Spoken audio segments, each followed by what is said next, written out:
Some people don't like you to mention certain things. Some people don't want you to say this. Some people don't want you to say that. Some people think if you mention some things, they might happen.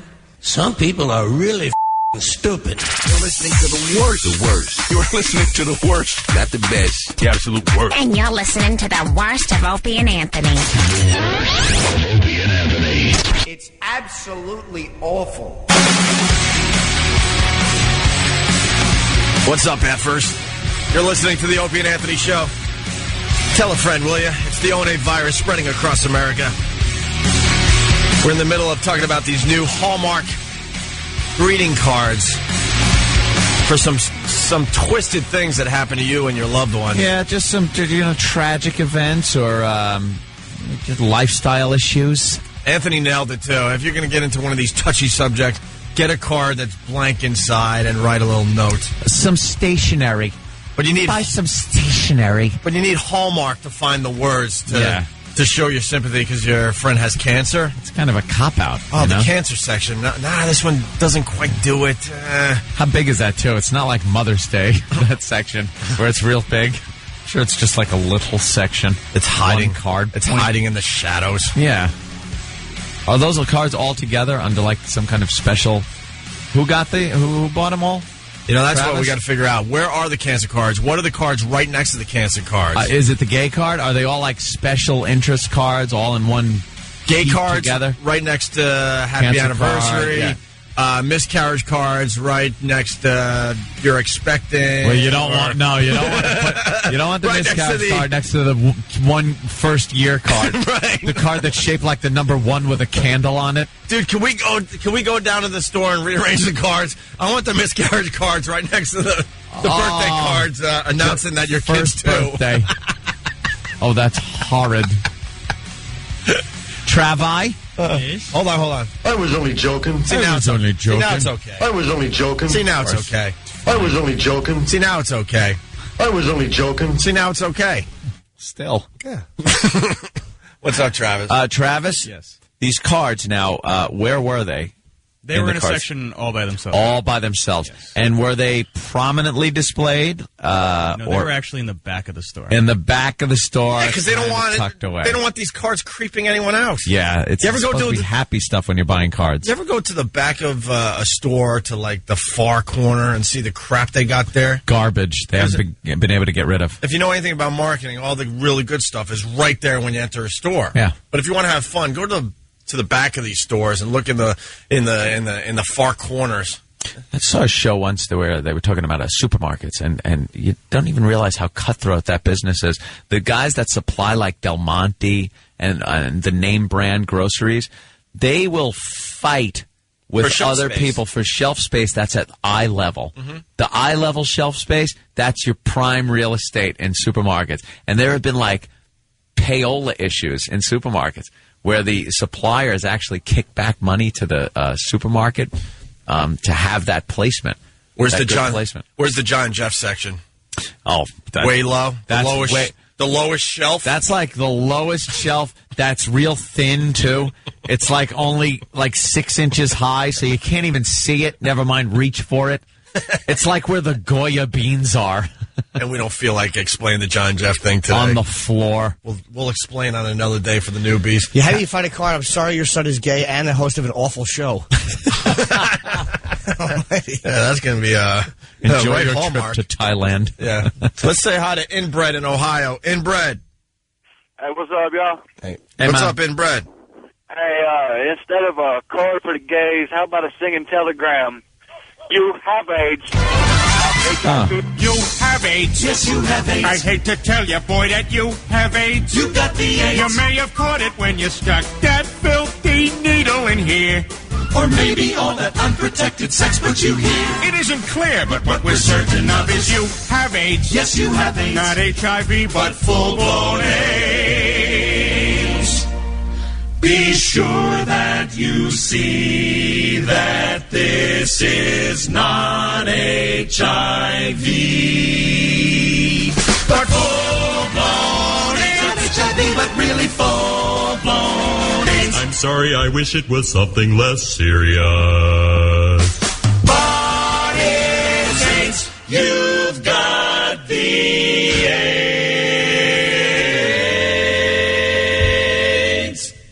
All right. A fantastic song. I love that one. Jimmy, you want to pick another card? These are the brand new Hallmark cards. Oh, I don't know. Real cards. Pick a card, any card. There you go.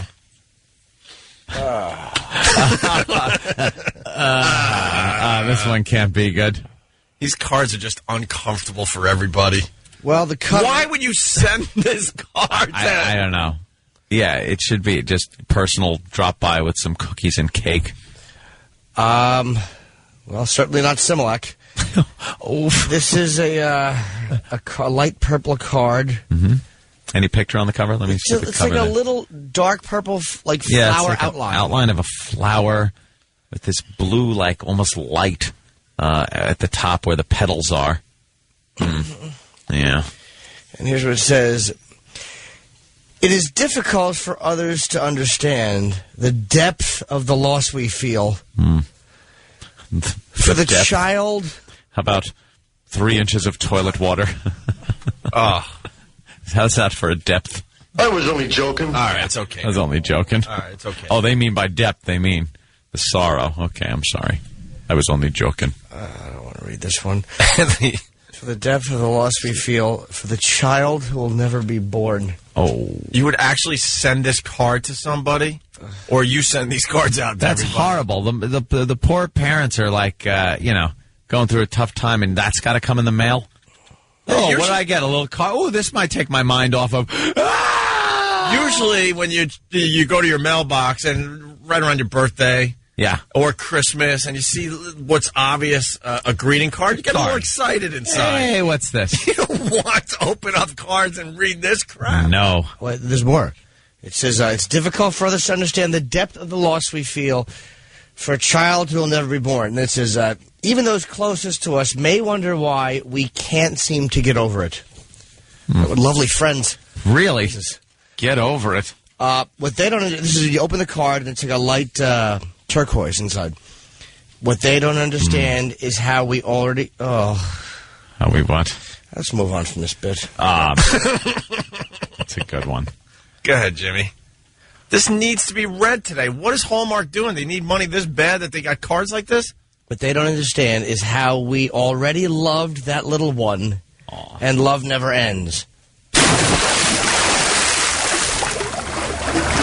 Oh, I didn't know it was an audio card. You open it up and it's an audio card? Yeah, it's the thing of the future. They put a chip in there. Yeah. It's amazing. Though the dreams and plans we had must be gently laid to rest, we each must take our own time and in our own way find the strength to let hope be a part of us once again.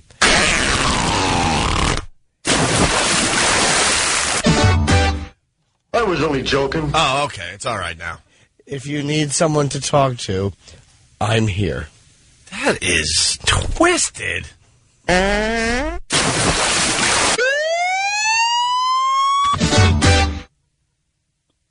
was only joking.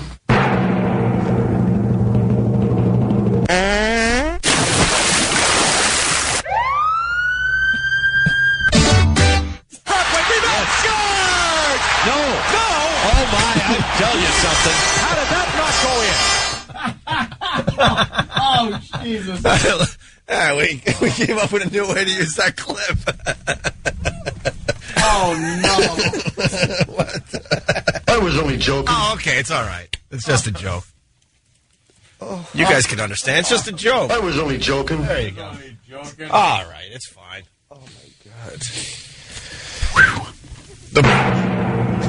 Another one.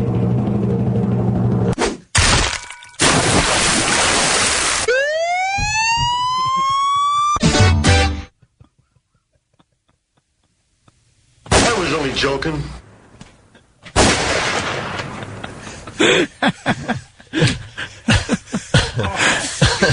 Yeah, wait a minute. Okay. Here it is. The final mix.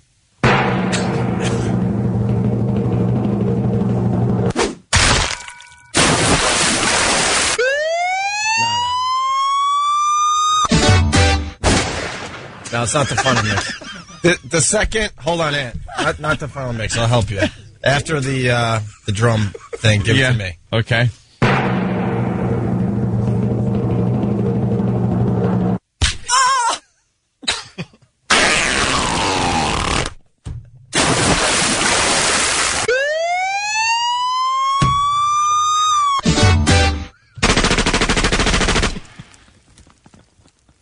I was only joking. Oh, okay. It's all right. Just...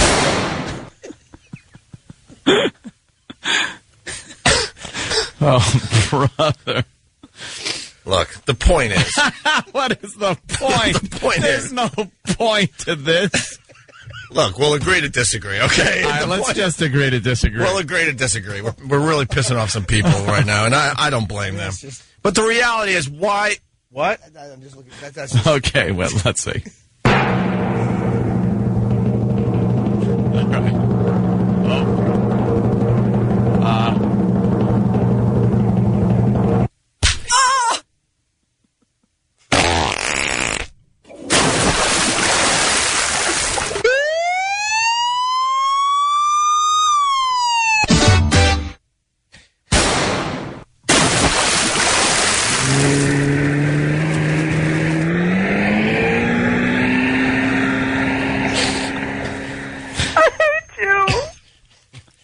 I was only joking. Oh, okay. Yeah, we're only joking.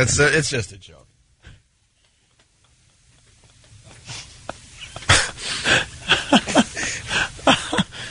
All right, listen.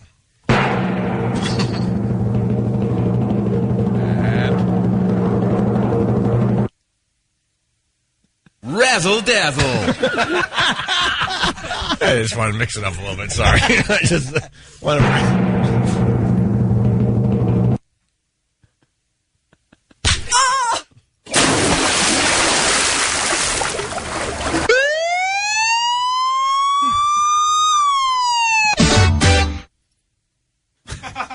You're going to be okay. All right, look, let's... Hold on, do I have to direct this? It's going to go.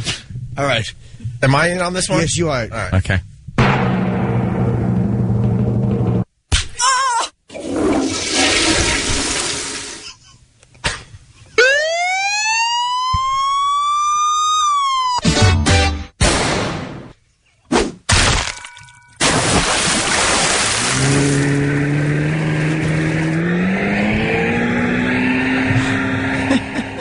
Fired. You're not suspended. You're not on temporary leave. You're fired. All right, listen. It's all Hallmark's fault. Right. Oh, wait. I was only joking. All right. I was only joking. It's a joke. It's fine. The point is that Hallmark is the twisted one here. That Can you dig that? I do that you could. They actually have cards for these these awful things. All right. How about we pick another? I don't want to. All right. Well, maybe we should get rid of the other card. Yeah, that's true. John did want more sound effects. Well, he got his sound effects. There you go, Johnny boy. All right, can I read this one really fast just to get rid of it? Get it out of the way? Throw away? Yeah, get this one out of the way. Throw this one in the garbage with the other one. Just clear the list. All right, it says, I have known you in my dreams, little one, and there you will forever be loved, saying goodbye to what might have been the hopes and dreams that grew more real every day, brings in added sadness in the depth of pain, wishing you gentle comfort for your sorrow. Holy crap. So that ends that subject. There's a card for that, thanks to Hallmark. All right, Anthony. I got a couple more to choose listen. from. Fantastic. Listen. Wow. Listen. I see the last three here. Okay, listen. No. Kidding. All right, listen. I was only joking. We really want a lot of listeners to our radio show. But if you're a female, I got a suggestion for you. Might want to go somewhere else for another minute or two. Because the last three are a doozy. Boy, I wonder what the pink card is. Here you go, Ant.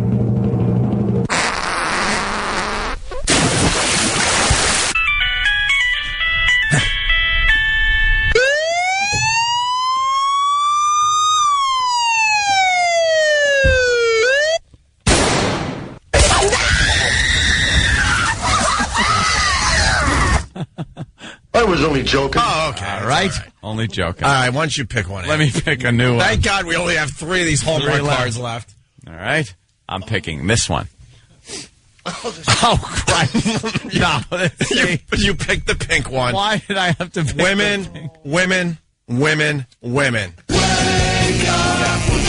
Move on. There's nothing to see here right now. Move on.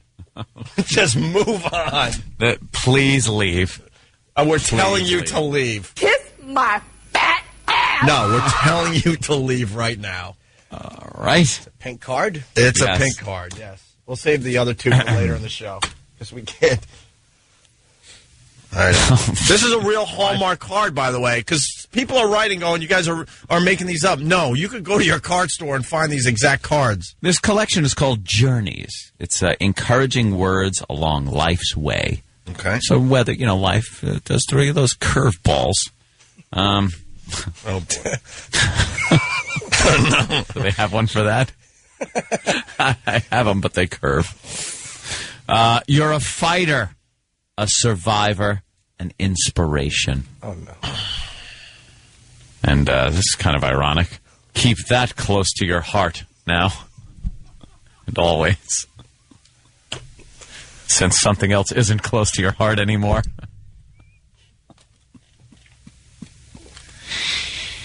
What? No, I was only joking. Is that all the card says? Yeah, that's it. It's a simple. It obviously is for breast cancer. It's got the pink, very subdued on the pink card. You can see the pink ribbon. Mm-hmm. That is the sign of support. Sorry, can't think of anything funny. Nope. Funny just slips by me on this. Yep. And, my pop-up card idea is just going to go by the wayside. Yeah.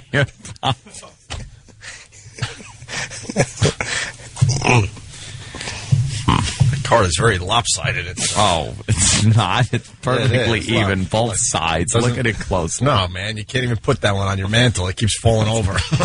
You know how you got to give it to the person? Like this. All right, listen. Only this part. All right, listen. Just leave. All right, listen. I was only joking. Oh, okay. It's all right. It's just a joke. Oh, sorry. Everything's good now. I tried to put it back together. All right, listen. Half a card. Oh, God, that is horrible.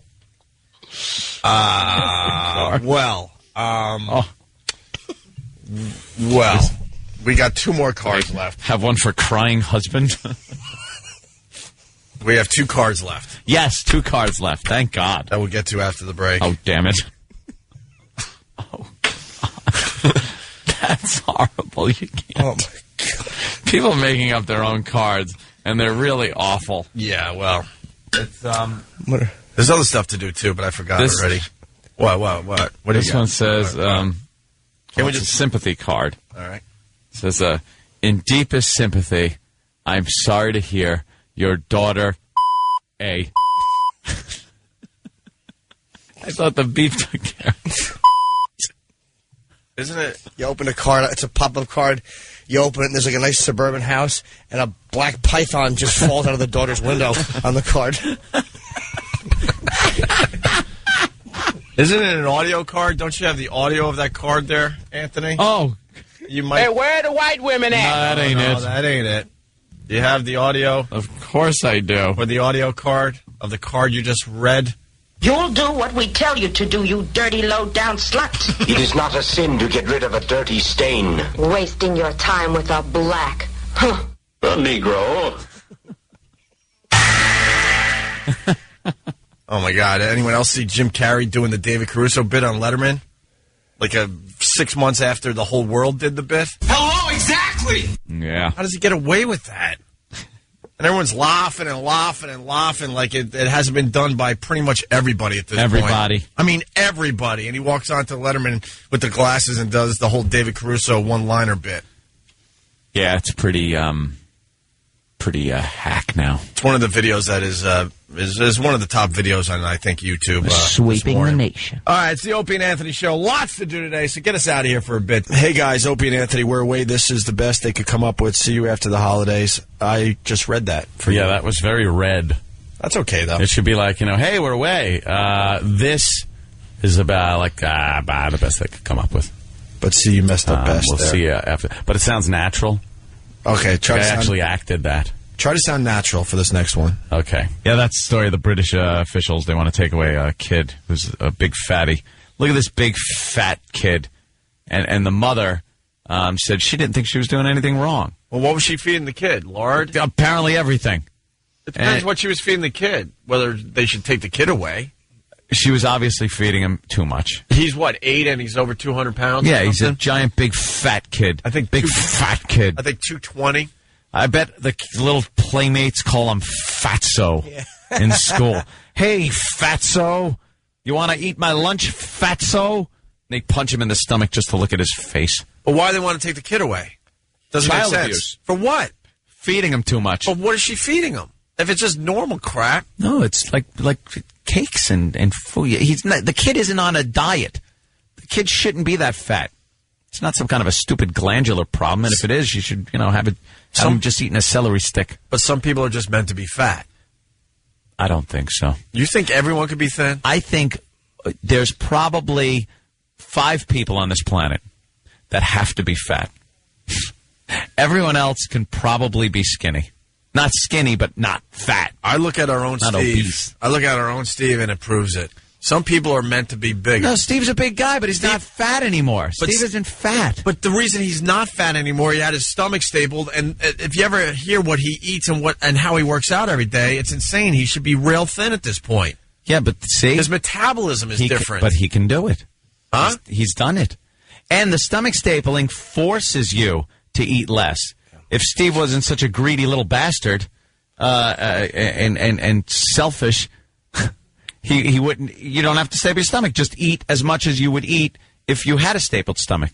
Steve, and no disrespect, you look great. You really do. Steve is a tank. But I talked to Steve. What he goes through every day to try to keep that body in that form is ridiculous. Current condition, yeah. Yeah. Well, Steve is the difference between Steve and a kid like that is Steve, even if it's natural to be a little husky, it's a good word too. Steve's a husky boy. People are meant to be a little bigger. That's all. That's different between like the kid That's who would be different. obese. And If you're husky. obese, Steve has a stapled stomach. Mm-hmm. Steve works out how many hours a day? Hour and a half. That means 45 minutes, by the way. what? Hour and a half. Hour and a half a day. Lots of cardio. Look at the old Steve's cardio. pictures. Yeah, that's Look at the old Oh Steve. my Oh my God! All right, as you look at the old big Steve guy. picture, how much did he used to weigh, Steve? 400. 400. Yeah. Are you trying to tell me that let's go with Jimmy? Jimmy could get up to 400 pounds? Oh my God. It's impossible. I could. Did you see Jimmy's HBO special in 2004? I was 80 away. You would have to eat like cake and pasta all day long, every day to get up to that size. There's no way. There is nobody that has to be that fat. Steve, he used to be really skinny. No one walks around and has to be that fat. I agree. Steve, what were you doing back then? eating way too much. Eating too much. Yeah. Probably McDonald's. Yeah, a lot of fast food, a lot of carbohydrates, a lot of. It wasn't sweets. It was like all carbs and pasta and breads and stuff like that. Just, I mean, obviously, you're going to get two people that can eat the same thing, and one guy's going to be fat and one guy's going to be skinny. I see that. Why isn't he thinner? Yeah, it's his metabolism. You're right. But it doesn't mean you have to be fat. You just have to work at it harder. Yeah. Everyone's got their cross to bear. His is the fact that he eats a pretzel and gains 20 pounds. And he's older. His metabolism is different than an 8-year-old where, like, it's harder to lose weight once you get much older. Very true. Once you hit 30, it's a lot harder to lose weight. Yeah. Once you hit... But, I don't think there's any reason for the majority of the obese people, I'll even say the majority of obese people to be that way. I think a lot of them eat horribly. They eat, they think cake and cookies for a snack is fine. You can't do that. There are things you got to give up. But you're born. Do you agree? You're born with some type of like a body type in general. Yeah. And then it's really up to you what you do with that. What you do with it. Yeah. Yeah. But if you're going to decide that you're not going to do anything about it and be fat, then you're going to be fat, and that's your cross to bear. Me, I have a family history where my friggin' liver pumps out cholesterol like Elmer's glue. I got to eat chicken. I can't eat anything else. That's it. It's just chicken. Chicken. I know people though that have the same problem and will sit there and just continue. It doesn't matter what the doctor says. They'll eat red meat That's what I'm saying. and You're born cake and things, and drop dead. You're born with that, though, and I think you're also born to be a fat guy. But there are things you could do about it, I'm saying. And some people choose to do things about it. Other people choose not to. Look at cultures like Africa. And I'm not talking about where everybody's starving, but where it's just a different food, different everything. Like, I don't mean the starvation areas of Africa, but they're just much slimmer because they eat differently. Well, look at how conditioned people in this country are to the huge portions that are served out. Even when you go out to eat, you get these piles of food. Yeah, people love it. They go, oh, you've been to this restaurant? They got huge portions. They bring the big plate. Look at this. Wrap it up and take it home. They love, a plate full. And if you go to a fancy schmancy place that brings you that little thing, you're all annoyed. It's like, why didn't I get a pile of food? What is this? It's like 2 scallops on a plate with a little bit of drizzled gravy on it. You don't need to eat that much to sustain itself. And that was one of the first things the surgeon that stapled my stomach said. He said, you'd be surprised at how little you actually need to consume to sustain life. Then he pulled down his fly and showed you. Okay. George in Queens, what's up? Sorry we laughed so hard at that. Yes, Steve. Your new mantra, losing weight is fun. What's up, George? What's going on, boys? In 2005, the National Institute of Health released a study comparing the eating habits of people all over the world. In America, only 1 out of 15,000 people should be obese due to biological or glandular problem. Right. Everybody else are just overeating jerks. Yep. In Europe, most of the food there is boiled or fried, yet they have less obese people in the entire continent of Europe than we do in the United States. I think you're right, dude. It's eating habits. Yeah, it is. We got horrible eating habits. Study out of a medical magazine. People are constantly overweight people underestimate how much they eat in a day. A lot of them say they eat 1,000 calories a day when they're actually eating 2,000. And then I just heard today driving in, people don't know how many calories they're even eating. People coming out of Starbucks, they're talking to them about what they just got, and one of their cups of coffee and scone, over 1,000 calories. Over 1,000 calories. Well, because it's not a cup of coffee. It's, yeah. You don't get that from a Oh, cup exactly. of coffee. No, exactly. They're But getting one all of their, those- a specialty coffee. But you're not thinking like, I'm loading up. Here, I'm walking out of the door of Starbucks with 1,000 calories, and that's just coffee and a snack. But it's a coffee drink. Yeah. Yeah. Yeah, the Frappuccino. But that's what I'm talking about. Yeah, People are uninformed. They don't care, and they'll keep eating unhealthy. I would love to eat that stuff. You know what I have at Starbucks? I have regular coffee or a latte with soy milk because it's just caffeine. I would love to have those scones and all that stuff, but I don't want to be a big fatso. Tell yourself no once in a while. You're right. You know what I would friggin' kill for that I just can't eat? Stupid Yankee Doodles. Drake's Yankee Doodles are amongst the best thing ever invented on the face of this earth. Cream-filled little chocolate cupcakes. And there's 3 of them. There's 3 of them in a package. And I shove each one in my mouth whole and just go, oh, it's wonderful. What a fuddy-duddy. Yankee Doodles are the best thing. They're creamy yet chocolatey. Ring dings over Yankee Doodles. Thank you, Jimmy. I'm not Thank you. disparaging the ring ding. I love the ring ding. I love a yodel. I will sit there and peel the chocolate Yodel off much the yodel better than a Yankee and then Doodle. unroll the yodel and then peel it off and eat it all separately. I dissect a yodel. Yankee Doodles are for queers. I was just about ready to say that. Well, then call me a queer. I stopped and let you pass. I was that was a yield right there. I got stepped on. I love a Yankee Doodle. They're so cakey. I want a ring ding now. Yeah, let's ring go get dings some ring are dings. delicious. Ring dings for everybody. I want Let's one go. ring ding. Drake's cakes are marvelous. You like the cakey ones, though. I don't like the cakey ones. I like the nice, soft, and if they're fresh, like the guy just brought him in on the hand truck, the yodel guy and Yankee Doodle guy. Where do you stand with the snowballs? I hate the snowballs, Yeah, the all right, coconut. good. I was crap. testing you. That It's was a like test. rubber. That was a test. You know what it is? You passed. you know, there's only one way to eat those. You got to peel off that rubbery coconut thing, like Mission Impossible peels off the rubber mask. Ding, ding, ding, ding, ding. You peel it off and eat the chocolate cake. Kenny. It's still horrible. I want a ring ding, and I'm going to throw the rest out like most fat people should do. Have a ring ding. Al Dukes likes devil dogs? I was just going to say devil dogs. Devil dogs aren't good. I'd rather eat what that chick in the pictures was eating. Devil dogs would be good if there was some goodness on the outside. Like, Al Dukes likes eating them, but you have to push the back of his head onto it. They're not even devil dogs. It's just Earl telling him that's what it is. Al Dukes also likes a bare bottom spanking. He loves the color and the filling. Devil dogs. Yeah. People. You got some devil dog on the small of your back, Al. What's your favorite snack food? Hey, we're asking right now. 1-866. That's a great break we could do. That's right. That'll get the ratings up in all these cities. What's your favorite snack food? What's your favorite snack food? I do like a nice slice of pound cake, too, though. Buttery pound cake is good. But better than pound cake, marble cake. Because then you get the little chocolate marbling in there. I am a cakey guy. I am cakey. Not flaky. I love cakey, not flaky. I hear you. WNBA. First with the hits. First with the news. First on your dial.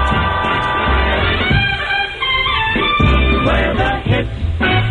Nelly's swelling up right now. Thanks. Now this is what radio should sound like, kids. Top of the morning to you, love. We're taking your phone calls. What's your favorite snack food? We're the good guys in the morning. The good guys. What's your favorite snack food? I need an echo. Hello, love. I'm shouting because I have nothing to say. We're talking. It's amazing. Anthony seems to enjoy Yankee Doodles. When Jimmy likes ring dings, it's just, it really goes to show how different we are as a people. Yankee Doodles are for queers. Oh, guys. Watch it. Hey, the hole's chiming in. The hole is chiming in. What's your favorite snack food, hole?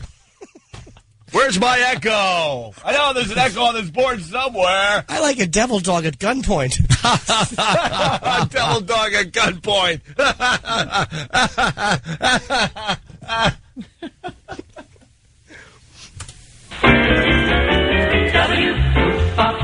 Come on, give me an echo, Tim. That's right.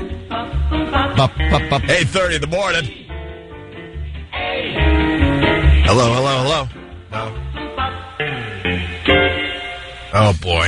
She just likes the devil dog because it looks like a...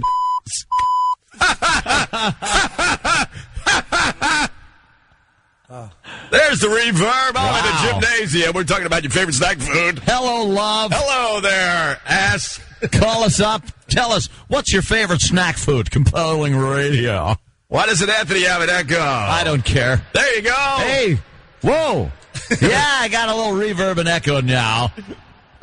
Yeah. What about the hole? Does she have an echo? Yes, she does. I was with her last night. I heard one all night long. Echo's been with a lot of guys. Likes a lot of devil, like a lot of big fat. That's right. God, we suck. All right, enough with the reverb. I want to leave the reverb. I think it adds to the program. No, it sucks. This is, yeah. What? Radio stations actually broadcast like this? Oof. Horrible. Thank you, Than. People are calling. Don't call in with your favorite snack. We want to hear. I don't want to hear. Well, yeah, we want to hear. We're going to end the show with taking phone calls about your favorite snack food. So we'll turn the reverb back on. This is a bit the good guys would do. And we know John Manelli's more into that type of radio. This is the O&A virus spreading across America. You're listening to Opie and Anthony on the Rock of New York, 92.3 K-Rock. Coming up after O&A, at least 92 minutes of nonstop rock to start your workday. 92 minutes nonstop. Every weekday at 9, K-Rock. The worst of Opie and Anthony. All right. Heather the Feather, everyone. Heather. Hello? Hi, Heather. Heather. Hi, you guys. Can you hear me? Yeah, we could hear you, Heather. 1 second. I'm getting off the bus, okay? Oh, sure. We're just doing a show. No problem. Why are you? hello? Why are you taking a bus? Why am I taking a bus? Yeah. Why not? You're a filthy whore! What? What do you You guys had me on hold for like an hour. Yeah, so what do you want? What do I want? Yeah. I want to come on the show again. And do what? Fuck. This is so dumb. Talk about what, Heather the Feather? Talk about everything. Like what? Well, wait till I get off the bus. I got like 30 seconds before I get off the bus. Heather, we're on in 18 cities. We can't wait for you to walk off a bus. What? Listen, I've been waiting an hour. Can you wait for me, please? You're a filthy whore! What? When are you going to be Shut up, dummy. When are you going to be off the bus, Heather? And like, Could you shut I'm up? waiting for the bus, the light to turn green. Could you shut up? What? And don't be stupid. Quiet. Quiet. Yeah, You're okay, a filthy whore! I'm Quiet. coming into the stop in Quiet. like 30 seconds. Shut up! Hold on. Shut up! All right, I'll go to Paul for a second. Paul, what's up? Hey, while you're on that site, why don't you look up Rich Voss's career? I was waiting for a Voss joke. Can't we go one day without making fun of our pal, Rich Voss? Absolutely not. We have the guy listening to every minute of our show because he's so paranoid about what people are saying about him. All right, let's go back to Heather the Feather. Hello? Heather. Yes. All right, so what's up? Quiet. Okay, I'm off the bus right now. Quiet. This is Quiet. Heather the Feather. You guys Quiet. remember me? Quiet. Yeah, Quiet. you were from Curbs in Staten Island. Yes, Shut Carl. up, dummy. You were pretty good looking with a Beautiful breasts. Shut up, dummy. with a mess downstairs. And Yes, the mess, yes. That's because I'm like a virgin. and you were very, very, very annoying. I'm annoying? You're the ugliest stripper I've ever seen in my life. Who is saying this? What the hell's that? What? Wait a minute. You said I'm annoying? Yeah. Who's this? Hey, who's the stripper? Shut up! Hello? You're the ugliest stripper I've ever seen in my life. The ugliest stripper? Shut up. Who's this? I can't hear them. Hello? You're the ugliest stripper I've ever seen in my life. Okay. Shut up! Shut up! Hello? Okay, well, I'm coming over. Oh, what a bitch! Hello? You're a filthy whore! Who is this? I want to talk to Opie and Anthony. You're talking to us. We've been on. Oh, okay. We've been on the I line. can't hear you guys. I'm in the store now. We're pretty much making fun of you because we don't like you. Okay, terrific. Wait a minute. You guys don't like me? You're the ugliest stripper I've ever seen in my life. Are you kidding me? You potty mouth. Oh, jeez. I don't want to get the AIDS, fellas. Heather, do not curse, all right? All right. But why are you saying You're a those mean bitch. things? That's right, you're a bitch, and I bet you'd like to suck it, wouldn't you? Well, only if you teach me how, because I'm like a virgin, remember? It's not about you. Who's the You stupid hooker. Hello? Hello? We're talking to you. So Well, I don't know who's talking to me, Opie or Anthony or both of you at the same time. No, we got like 4 guys in the studio. We have a really good Oh, show. you guys are ganging up on me. Meanwhile, there's one of me and there's like 4 of you, right? Here's Who's all gooey? Hey, All Heather, right, so does that mean that you guys want to have a foursome? Is that what that means? Heather, here's my impression of you. Here we go. I got sort of a kind of brain.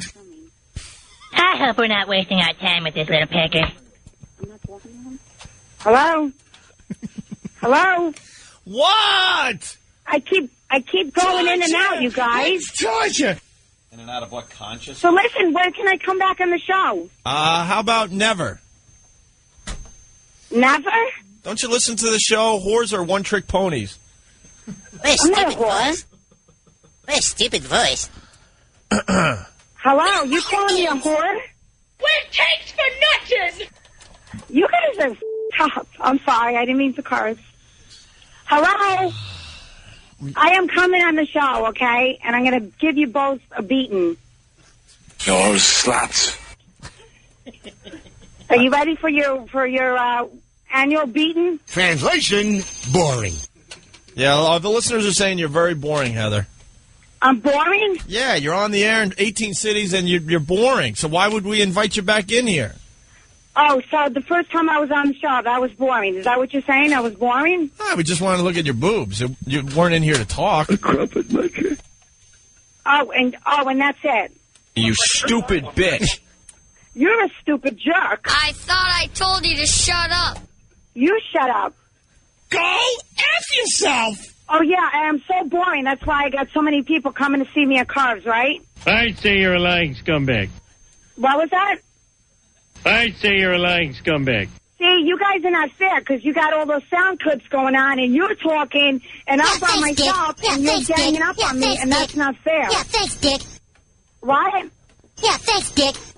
Opie and Anthony. We're right here. We're talking to you. I know, but you keep putting all those other voices on that are driving me nuts. You get your bitch ass back in the kitchen and make me you don't want me to come. You don't want me to come back to the show? Was that what you're saying? You stupid hooker. What are you going to do for us? Whatever you want. What's that mean? Whatever you want, Anthony. I hope you grow up and your womb is barren. What? Calm down, Paul. Paul Mercurio's in here from The Daily Show. I hope you grow up and your womb is barren. Okay, I've been a bad girl, so why don't you spank me, bad boy? Sweet, merciful crap.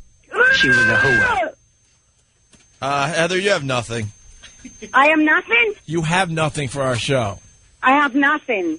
Yes. I have nothing for your show? What do you mean I have nothing for your show? I have everything, honey. I'm probably the hottest girl you ever had on the show. Right? I say you're in the top 100. The top 100? The top 100. Oh, so you've had better breasts than me on the show, right? Way better. I don't think so. Way Why don't you bring all the better. girls together and let all the viewers decide on that? Dylan. Yeah, because radio shows have viewers. Well, you know, on that website thing that you have going on, and that whatever it is. Kiss my ass. Kiss my ass too, honey, because it's real sweet and small and silky and Shut up, soft. dummy. How about a nice bucket of AIDS? All right, whatever. You guys really don't want me back on the show? Shut up, dummy. Carlos Mencia is here. He wants to say something to you. Very funny guy. Shut up, bitch. That's funny. Oh, ha, ha. And I'm laughing hysterically like mad. Liar! That's right. He thinks what we're doing is very funny. You're a liar. I'm not You know even laughing. something that That's you're how not funny it telling us, is. you slimy scumbag liar.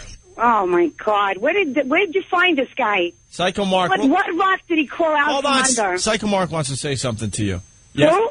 Psycho Mark. Obviously, you don't listen to our show. Yes, Psycho Mark. You're a filthy whore. All right, relax. Okay, and you're probably a homo that loves to suck you know what.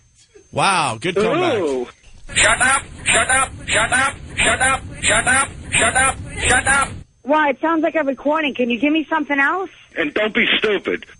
Who's stupid? All I want to say is everybody that's listening, come to Carbs. Hello. And see Heather together. This thing on. That's it. Hello. That's it. Hello. I don't want to talk This thing anymore. on. I'm tired. I gotta go. Hold on. Ann wants to say something to you. Yes, Ann? What do you want to say to Heather the Feather? You're a friggin' moron. You guys love Be me. more Why don't you funny. admit it? You know you love Be me. more funny. Excuse me, but I do believe that sucked ass. A lot of people saying that sucked. Got a mouth like an outboard motor. All the time. Put, put, put, put, put, put, put, put. I'm not more, honey, and that's plenty. When are you guys going to come to my club? Go to sleep, crazy lady. Listen, I want you to come to the club. You are very ignorant. You're ignorant. Are even more stupid than I first Oh, boy, and you are smarter than me, right? You're the ugliest stripper I've ever seen in my life. Okay, in your dreams, baby, you wish you could find something as beautiful as me. Shut up! Shut up, shut up, shut up. Are you guys freaking nuts? Akusa. Hello? What? I want to come on the show again. And do what? And show my beautiful breasts again. Got milk? Ugh. Ugh. Yeah, ugh. How would you know? You've never tried it. Must taste Mama, I want ninny. Ugh. God damn it. All right, just tell me the day I come on the show and I'm going to get off the phone. Tough. Because you're killing my cell phone bill. Are you gonna shave that forest? You want me to shave it live? I smell vermin poontang. Yep. Yep. Yep, I will. I don't know. I don't even know what I'm doing here. Hold on. Somebody wants to talk to you on the line here. Some guy named, I can't read the name. Frenchie, it looks like. Hey, yes. what's up, guys? Hey, Frenchie. Hey, you want to say something to Heather? What are you doing? You're boring everybody. Why don't you go and kill yourself in the goddamn dump in Staten Island, you What are you, whore? like a freaking retard? Where do you come Listen from? to you, Another you can't planet? even What are you, speak, from, like, you outer stupid space? bitch. What are you, from, like, outer space? Hey, where you from? From Mars, you Probably a stupid retard. whore You're probably bag? like 400 pounds. Kill yourself, you stupid whore. Oh, yeah, you're better, right? Yeah, What oh do you yeah, look I'm like? much better than you, that's for sure. Oh, I yeah, think what they're do you look laughing. like, huh? What do you Because got, right like now, when three you eyeballs speak, and two, everybody wants to kill themselves because of you, you stupid Oh, bitch. yes. Why don't you go back in Staten Island, you whore? Oh, God, why don't you come In over the here so I dump, can you give you a stupid beat? whore. Put you on the rotisserie, one on the front and one on the back. At least you shut your big mouth. Oh, I'm sorry, guys. You sound like a retard. Did you ever go to speech Sorry, therapy? guys, I forgot. Hey, do that line again, You sound like That a was retard. too fun. I Why went don't too you go far. back where you came from? Shut up, shut your big mouth, you whore bag. Why don't you go back where you came from, you ugly Hey, you dud? Italian, right? You sound like You an ugly Italian dud. fat bitch. That's what you You are. ugly dud. Yeah, huh? You sound like an Italian girl, Why don't you know, come like to clubs those and say that to my sleazeballs. face? Why don't you come You're to clubs and say that to sleazeball. my face? You Why don't you come stupid to clubs bitch. and say that to my face? I wouldn't even give you the time of day. How's that? I'm on the radio line. I wouldn't even give you the time of day. How's that? Yeah, huh? Anytime you want, honey. All right, come to clubs. Come to my Yeah, club. huh? Come to my club. If Anytime. you're such a big shot, why don't you come to my club? Yeah. Good job Fucking, there, John, Frenchie. you over there, Yes, you. huh? You know what it is? You're probably so ugly they wouldn't even let you in the club. How's that? Yeah, but I can recognize you from a mile away, that's for sure. Yeah, you're probably so ugly. And ugly. what are you, like a midget? I heard you're a midget and you got no... Yeah. Is You that wish, true? honey. You wish. All right, there. All right, guys. We don't want to burn you out, Right, you Frenchie. big boy. When was the last time you had a spanking? Nice girl, but about as sharp as a sack of wet mice. Is that Dud still on the phone? Is that Dud? Is that Dud still on the phone? Hello? They hung up on me. Hello? Did they? They got rid of What does that? What do they say? Let me hear that. Well, there you go. Look at people. She's pissing me off. You know what, though? Frenchie is back in the listeners' good graces, man. Ben, what's up? Yo, just wanted to call and say I hate Frenchie, but goddamn, he just redeemed himself. That was awesome. Yeah, Frenchie. Yeah, that was pretty funny. Frenchie's doing the Frenchie dunking booth at the celebrity bikini softball game. I gotta try and make that. I love that. All right, peace, man. Whore back. I like how he's going to fill her mouth up till she drowns. Like the whore that you are. Where's the tape of Stinky yelling at Heather the Feather and her friends? Oh, that one's classic. We got to play that going into break. We had Stinky, Heather the Feather and her girls were so annoying that we had Stinky attack them. I like when you said Psycho Mark wants to say something. Who? What, you don't listen to the show? What, for 3 years? That was funny. Yeah, that was pretty good. You're a filthy whore. All right, Rick is just trying to find this tape, and we'll take that into break. How annoying. Now someone's saying Ted Knight had prostate cancer, Anthony. What? I did. I should get that checked out, Spalding. Let's go to Mike. Hey, Mike, what's up? Frenchie, the new pit bull of the O&A show. It's always funny to put Frenchie on. Well, you know, I was getting tired of him, and that was the best Frenchie use ever. You know, he had a great line, but then he said the F word, so we had to dump out, unfortunately. And I just walked out on my job today, guys, and you guys just cheered me up, so keep it going. And what happened to you in the job? Oh, it's just too long a story, but all I could say, first of all, he wouldn't let me listen to you guys. And then finally I found syndication on the ground, so that worked out. Nice. All right. But anyway, keep it going. You guys are great. All right. Hang in there, Mike. This is the O&A virus spreading across America. Hey, guys. Opie and Anthony, we're away. This is the best they could come up with. See you after the holidays. I just read that for you. Yeah, that was very red. That's okay, though. It should be like, hey, we're away. This is about, the best they could come up with. But see, you messed up best We'll there. see you after. But it sounds natural. Okay, I actually acted that. Try to sound natural for this next one. Okay. I love that we work on the show during the breaks. It's the Opie and Anthony show, by the way. And just before we turned on the mics, Anthony said that he took Club Soda Kenny's advice. Yeah, I was taking Club Soda Kenny's advice from yesterday by trying to fool your muscles, by lifting. Because we were asking him kind of yesterday, because Kenny is just a workout animal. And everybody asks advice of Kenny on working out and stuff like that. And he said, I was asking about weight. Yeah. And he goes, well, you got to fool your muscles. Sometimes throw a little less weight on, sometimes a little more. They won't expect it. It's like your muscles have little brains in them. Right. It's like, hey, what the hell is now, this? The other day, this was about 15 pounds lighter.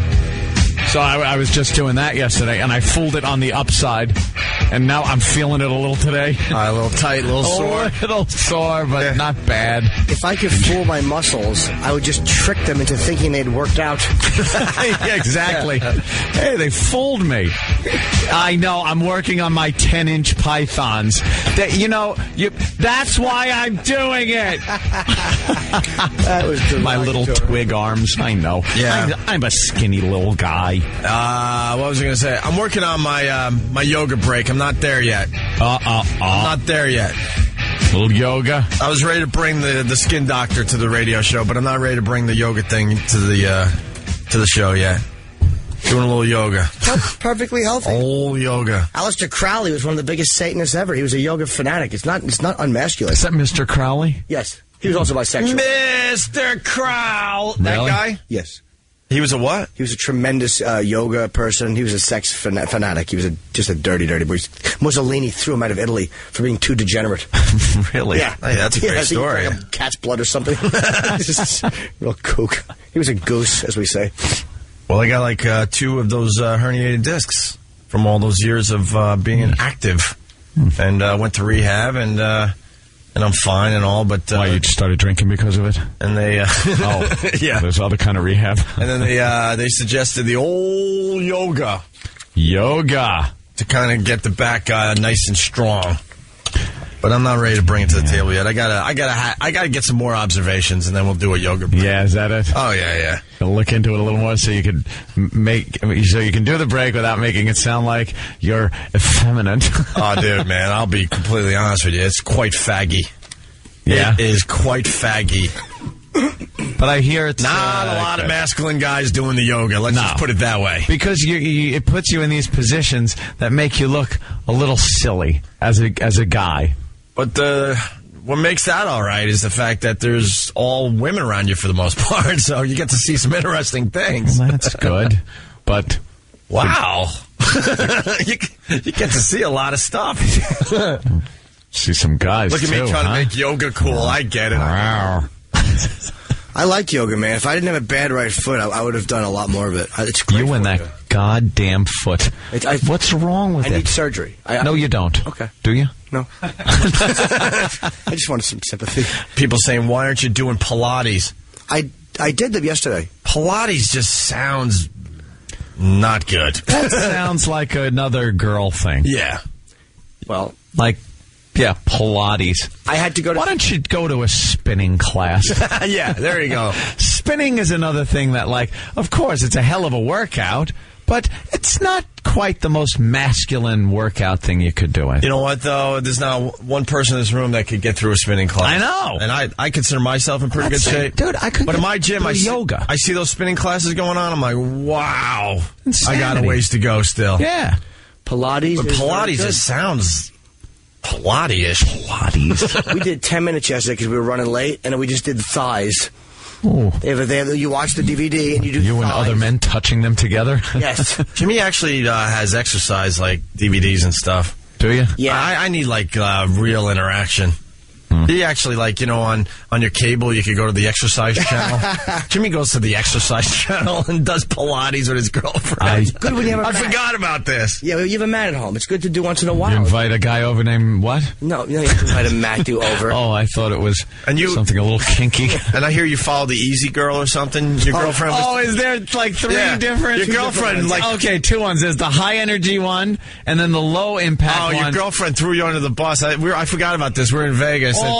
And she told me that Jimmy does the Pilates on TV with her. And she's in really good shape. Yes. Really good shape. And she said that Jimmy follows the Easy Girl. Oh, and they even announce ahead of time, if you're just getting started with Pilates, you might want to follow Susan. And Susan's just not as in shape as the other girls. No, what happens is this. It's this Crunch Pilates DVD, and the girl is like, I'm going to do this, and Betsy will have her legs half bent. Her name is Betsy, and she does everything halfway. Halfway. And halfway Betsy. You want to choke Betsy. It's just funny to watch. We would always say things like, and while I'm doing this, we would throw in, Betsy will be napping. Betsy does nothing. I don't know how she's in shape. I think Betsy makes herself throw up before the shoot. But Pilates, man, that's a workout. It's all about the core breathing. Yeah. Oh. Yeah. It's rough. You know what? My chick does it and then critiques me. Like, you know, your legs aren't. I want to shut your mouth. Someone suggests you do baby size. You get some baby size videos.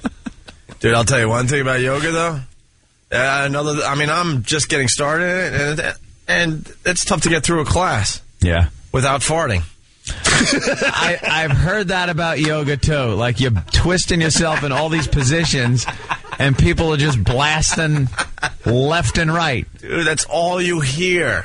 In the I hope room. they got a good ventilation system. Oh yeah, windows wide open. You hear some, and they want you to do the when you're breathing out. I refuse to do that. Stop it! But man, you can't get through a class without. With a little toot here and there. Little sound that says you're doing the moves right. Yeah, you're not doing it right. Does the instructor do it? What? No, he's blast one out. The guy's an animal. It's ridiculous. Every so often, no, you're not doing it right unless you. Yeah. No, but you hear it coming from all over the room. Oh, that's disgusting. It really is, but it's really funny too, man. I want a yoga body. Do you? We've always said it. Fart equals funny, no matter what. Yeah. I mean, it's disgusting and all that. Does the class blah, blah, snicker? Blah. Do they snicker? You kind of look around and see some smiles. You know, people are trying to stay cool, but it's really funny, man. Oh, by the way, just to back up, because I am developing my yoga break here, I forgot to tell you. A lot of people would assume that this guy, the yoga instructor, is gay. It's coming in like crazy on the feedback. Yeah. He talks about his wife, that she does her own class and stuff. Whatever. I'm just setting up what I'm just setting up what I'm about to say. Now you're in a yoga class, and it's pretty much all women, me, and 2 or 3 other almost guys. And I'm like, what am I doing here? And all of a sudden, we're, because it's a beginner class, we're, doing positions and stuff, and you see how I'm slouching. Yeah. Like, if you're really good at yoga, you wouldn't be slouching. No, you'd sit up straight in your chair. And like Jimmy said, he wants a yoga body. Well, this guy has the yoga body. What is a yoga body? He doesn't have an ounce of fat on him, right? And then in the middle of the class, it's already awkward that you look like a total dick doing these positions and stuff, and the farts are coming. You're a beginner, right?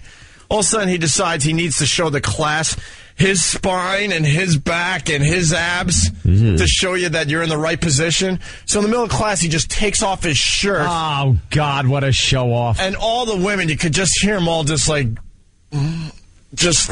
they're trying to control themselves. I'm like, oh, great. Did you hear a couple of, oh. Yeah, I mean, from the other, ooh.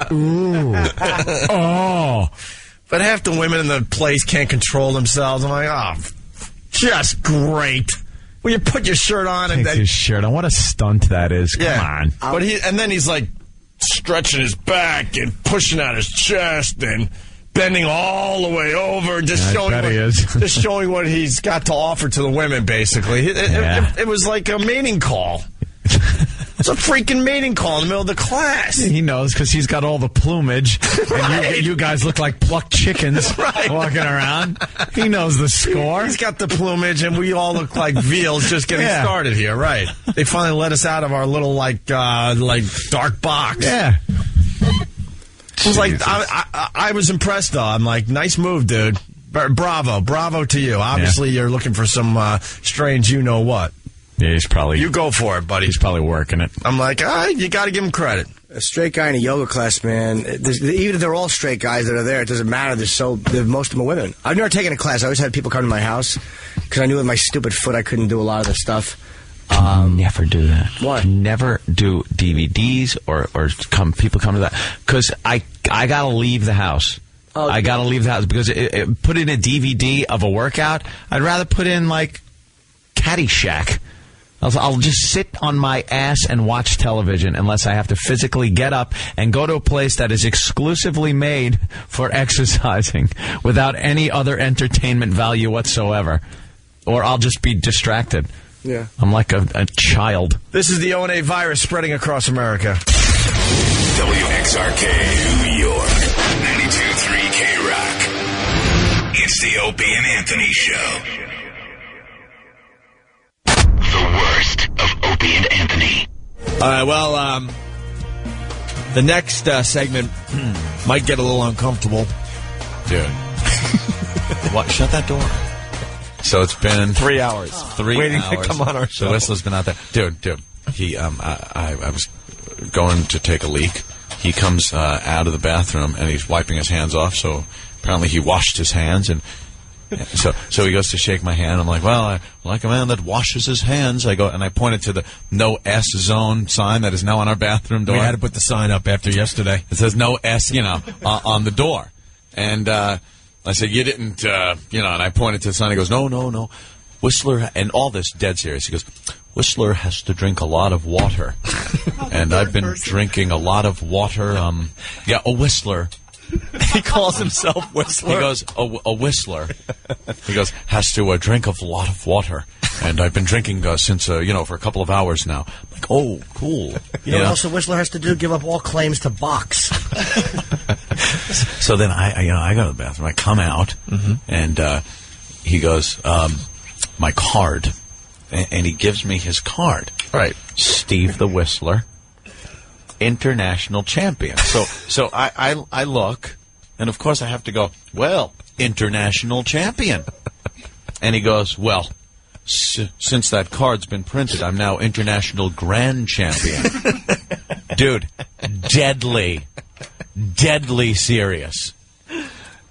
Deadly serious. So basically we're going to be talking to the best whistler in the world. Dude, He's got a CD out called Broadway and Beyond. Steve the Whistler Herbst. Hold on. Opie, use all your talents and power to describe that album cover. You have to. Here. Give me that thing. Give me this thing. Okay. It's right outside. Be quiet. The disc. What? I love when he gets uncomfortable here. It better be turned down. This is getting a little out of control. It's turned down, right? Dude, Broadway and Beyond, Steve the Whistler Herbst, international champion. And then there's a picture of him. Okay. His lips pursed in the whistling fashion. He almost has, I guess the closest thing you could say is a slight Joey Buttafuoco look. Would you say that? Was this some of him? Yeah. Okay. He is... CD that's skipping. On the cover, oh, no. He is standing on what looks to be the backdrop is Broadway.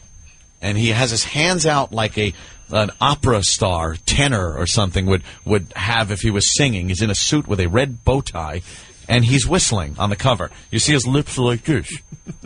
He's whistling. On the back, though, it's the cash, Steve the Whistler.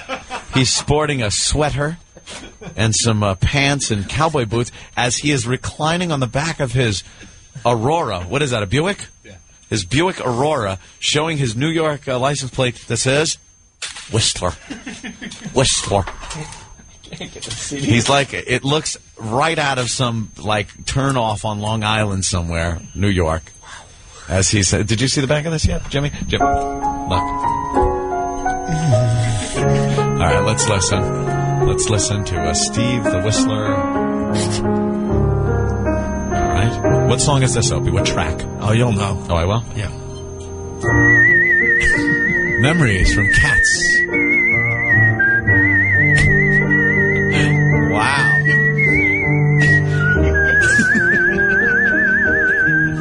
Sounds like Zamfir, master of the pan flute. Wow.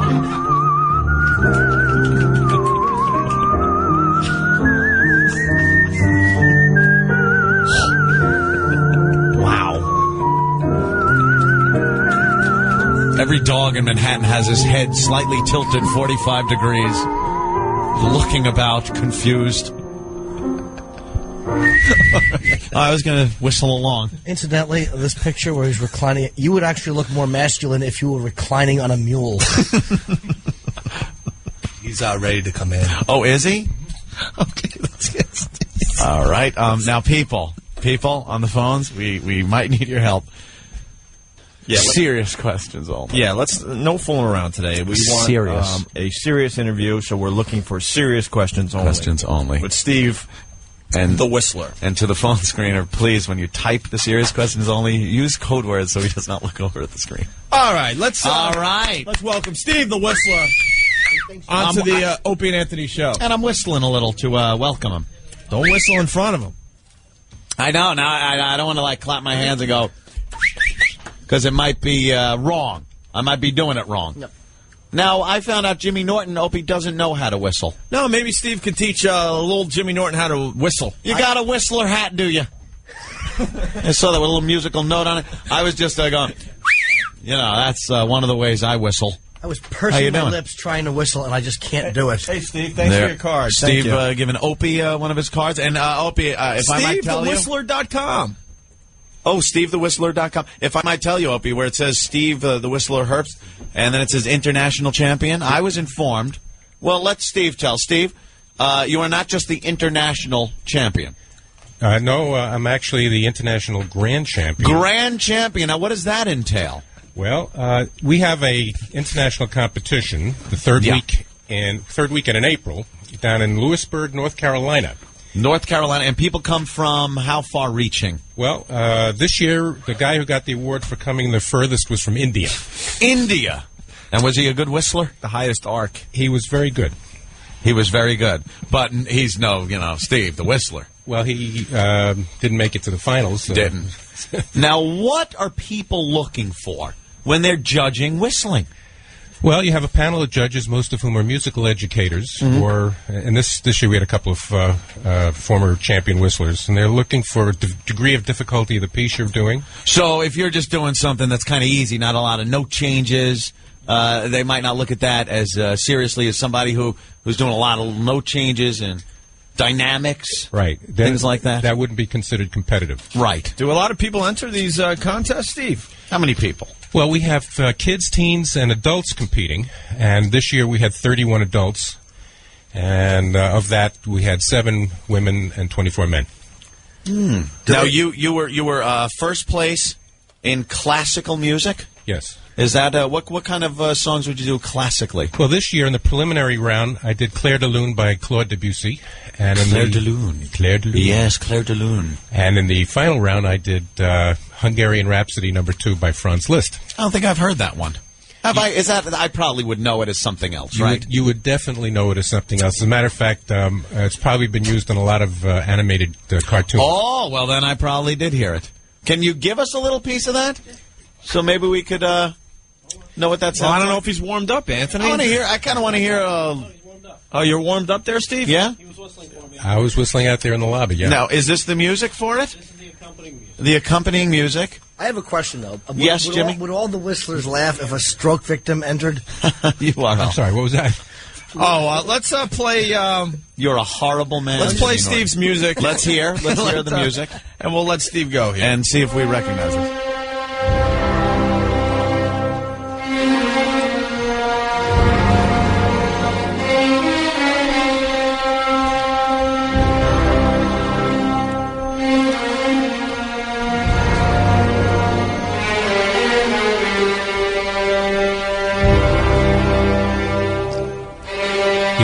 have so much intro, huh?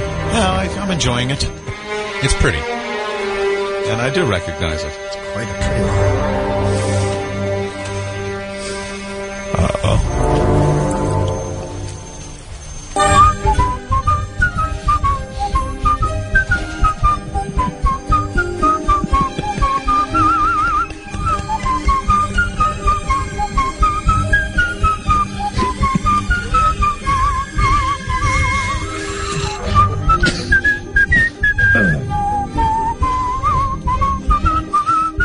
Very good.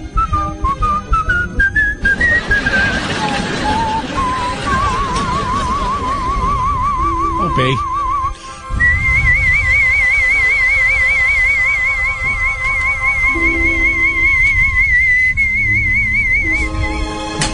Very nice dynamic.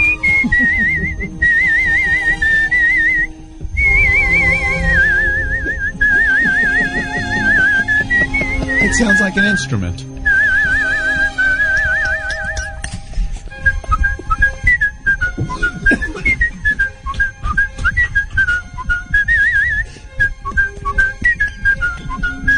That's very good.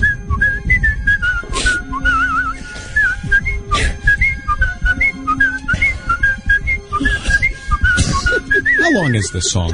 Too long for this. Yeah. But that's a very good demonstration Thank you. of that song. There's a lot of dynamic to that. Very talented. Now, how the hell do you figure out you can do this so well? A lot of practice behind this? Yes. Yeah? Years and years of practice. It's like, how do you get to Carnegie Hall? Practice. Practice, they say. And now, how old were you when you first took this interest in whistling? About 7 or 8. 7 or 8, and did your dad maybe whistle around the house? As a matter of fact, he did whistle, and especially in the car whenever we went places, and that's how I got started. And you'd join in and whistle along with Dad. They didn't have Little League in your town? Yeah, actually, they did have Little League. Steve, do you get a little ribbing about the whistling? Oh, sure. You do? Sure. Do you perform live? I do perform live. What kind of venues would we be able to catch you at? I have had occasion to whistle at Avery Fisher Hall, at Carnegie Hall. At Carnegie Hall. You took the stage at Carnegie Hall and whistled. Yeah. And That's I amazing. whistled up at West Point with the cadets. Yeah. And, different... actually, one of the funniest things, I was hired by Loman's Department Store. Okay. Opie. Loman's Department Store. They hired me to whistle at the retirement dinner of their chairman. Really? Did they pick a wacky song? No, actually, we had to pick his favorite songs. What was some of his favorites? Oh, New York, Green Sleeves, Impossible Dream. Do you do any songs that you wouldn't ordinarily think a whistler should be doing? Just any newer songs or something the kids might listen to? Well, actually, one of the ones that you probably wouldn't expect is Sir Duke by Stevie Wonder. Stevie Wonder, Sir Duke. Maybe we could get a little of that. Cool. And Steve, the Whistler Herbst, will now whistle along. Can't wait. To Sir Duke. Stevie Wonder. You remember this? Stop it, Opie. People are going to think it's him. Stop it.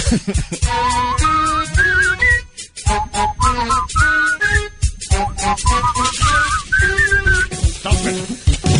I want to hear. Stop it. Just sing along, everyone.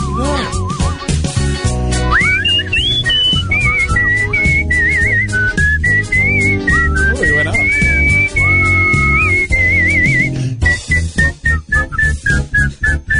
Opie! You've ruined it.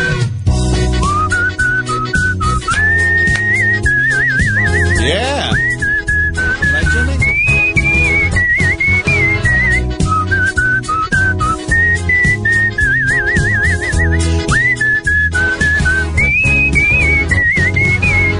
Wow. Stop. Ha, ha, ha. Oh, yeah. Stop it, Opie.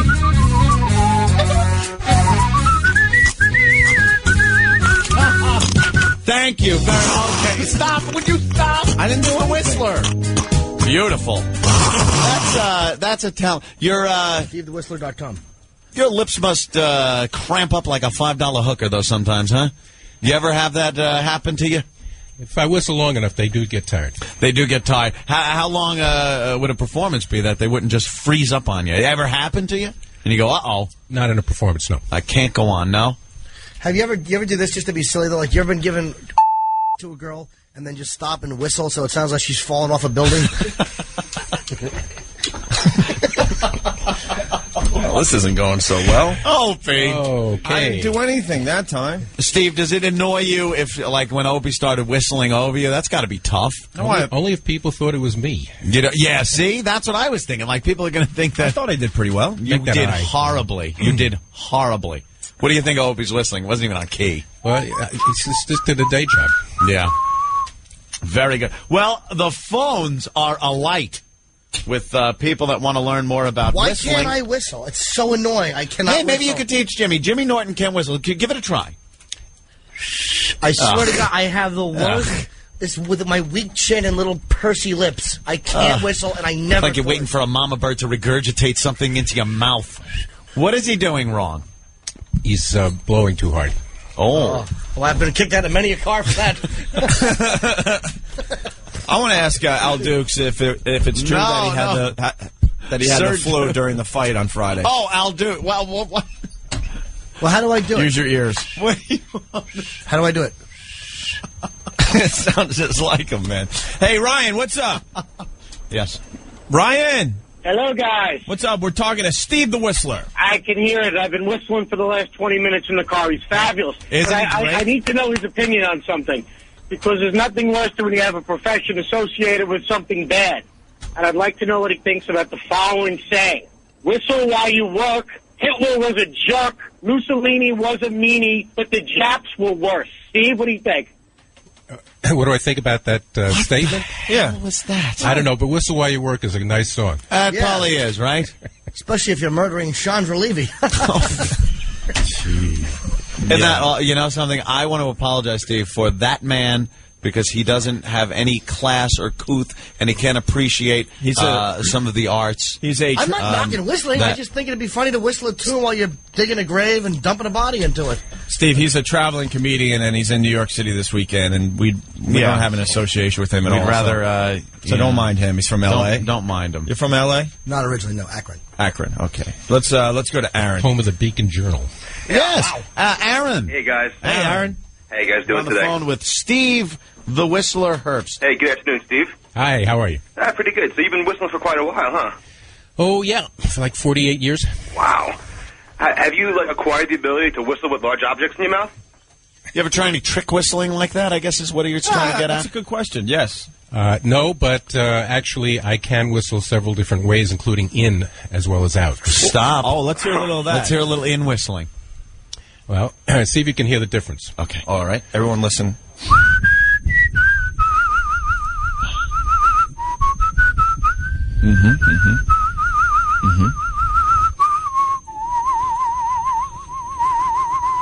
Yes. I hear a difference. It's a little more woodwind sounding on the in. Wait, when did he change? I heard him change. It was just a slight difference. Where did you change, Steve? He might have been watching. That would be a giveaway. Was it? I wasn't supposed to tell? You might have been cheating. I didn't want to watch. You I can close your eyes and tell. Okay. Pick it up with my ears. Try it again, and I'll tell you exactly when you change. Okay. Do a different song? I'm not looking. I'm going to try it, too. Do a different one. Do a different one. Now!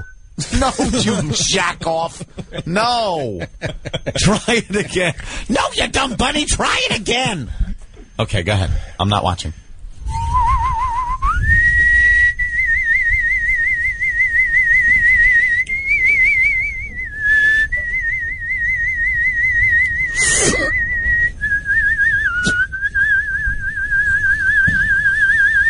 He's whistling in already. Yeah.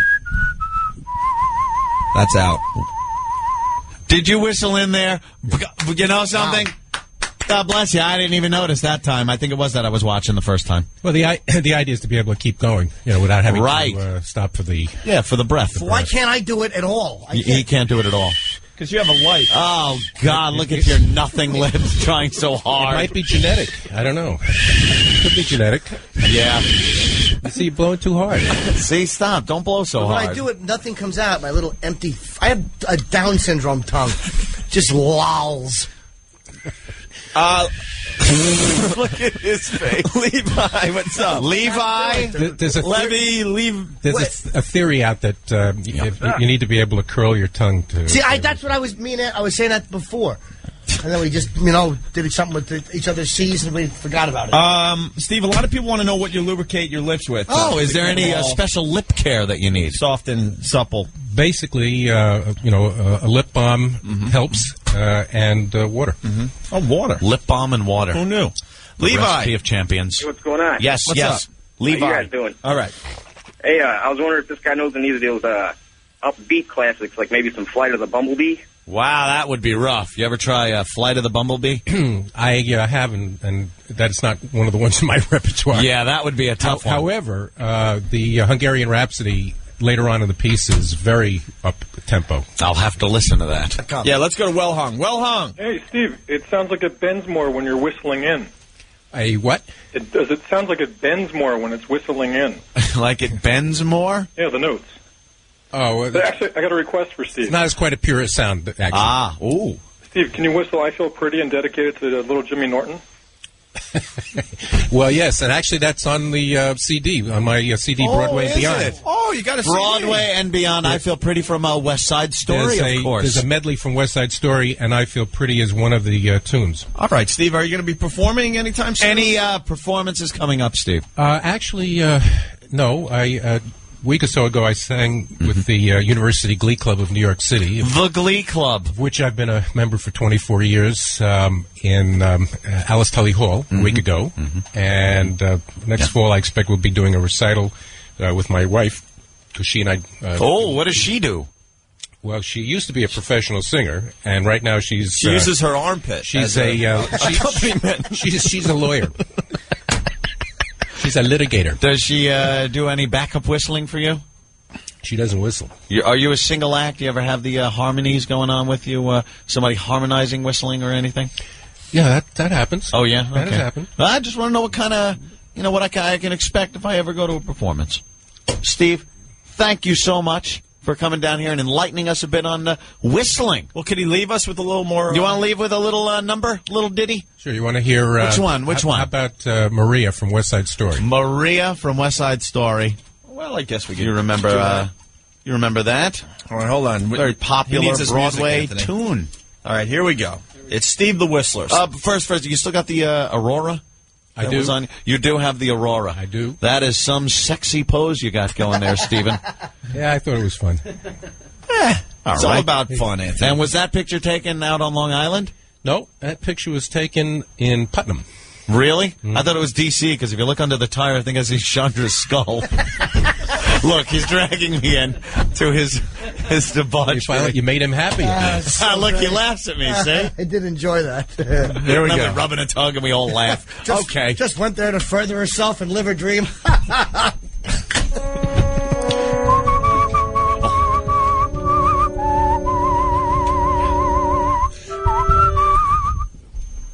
What happened? What happened? What happened to the CD? It didn't skip. Rick. Oh, my God. Who happened? Put it in the... Steve, I'm sorry. You put in the wrong one, dude. No. Something happened to CD4. All right. Yeah, it's Steve the Whistler. Wasn't working last time. I'm sorry. SteveTheWhistler.com. Maria... which one is this? Maria from West Side Story. All right, here we go again. Listening. Steve the Whistler.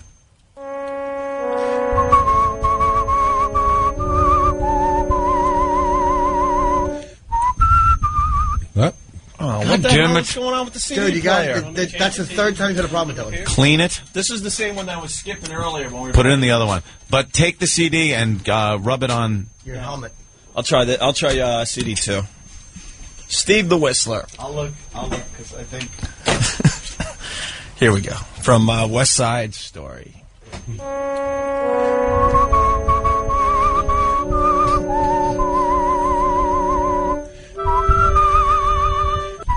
What? Steve, I'm embarrassed. What the hell's wrong with this? Turn it off and turn it on. And can you turn it off from the back there? I'm doing it. I'm holding the button down. I'm holding the button. Track 4, right? Steve, I'm sorry. Track 9. It'll work now, though, guaranteed, because I saw the light on here and I pressed the breaker. Yeah, 9. I'm sorry, Steve. It's okay. Here we go. Steve the Whistler. I'm holding it down.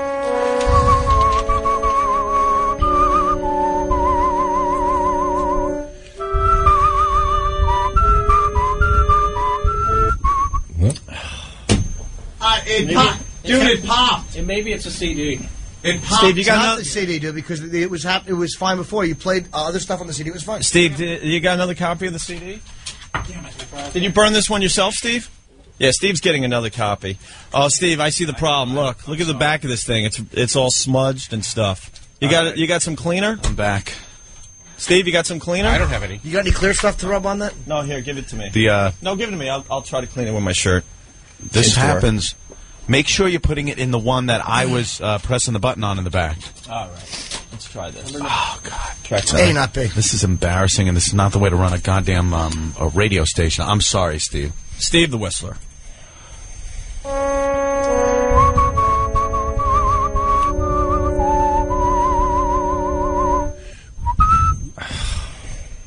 Where did...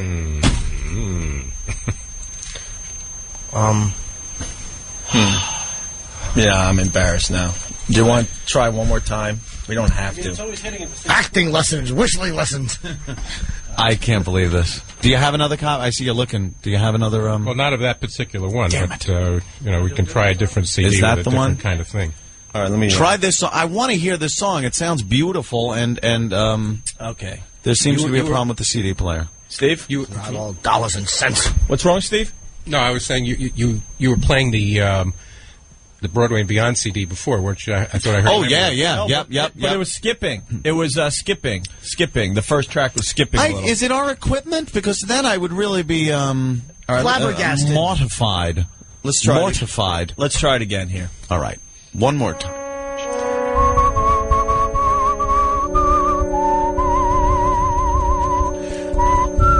No, it's not going.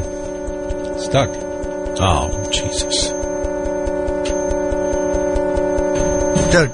Nice tone, Rick. though, right? Yeah, that was. I apologize. All right. Well, Steve, I think we're going to have to just take your word for it.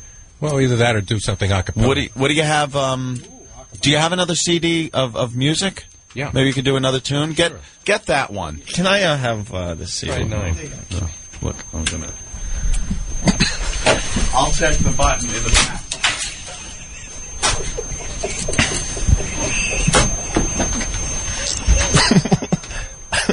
We solved that problem.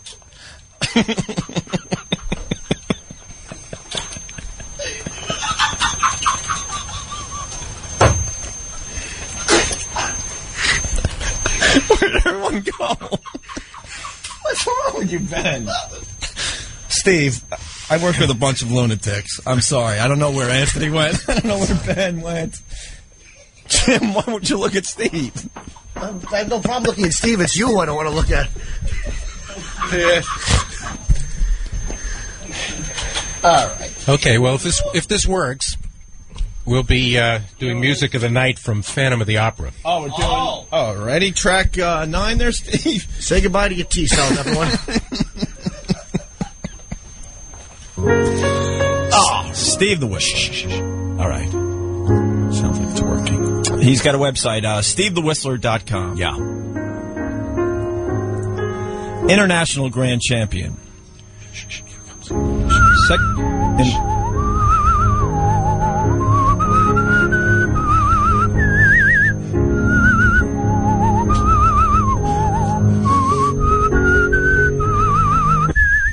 Whoops. We got farther that time. Nah, yeah, but this CD player is just ridiculous. Yes, Jim. I would it be possible? Could you whistle "Singing in the Rain" while I'm raping a girl? You know, you're trying to be outrageous. You do this every time you hear, and it's not. I don't know why we have you back. It's not washing. Steve, this reminds me of the good, the bad, and the ugly. Yeah, right. And he's all three except for the good. What? Guess who the good guy is here? I don't know. Should be the good, the bad, the Yeah. positive. Oh.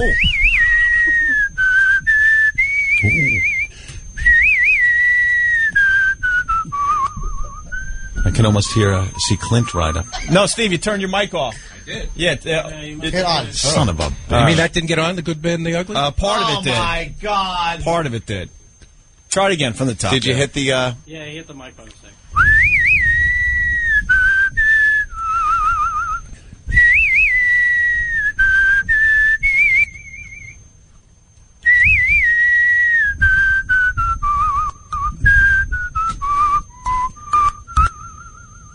It's going off by itself, this mic. The mic's going off by Yeah, itself? You know what happened? Someone spilled water there. It popped off on its own. Yesterday, someone It's in spilled cahoots water with the there. CD player. No, Steve, hold the on button down, and it should work fine. Well, that's what we... There's like a loose connection over there sometimes. We rarely use that microphone. They should have put you on mic 4.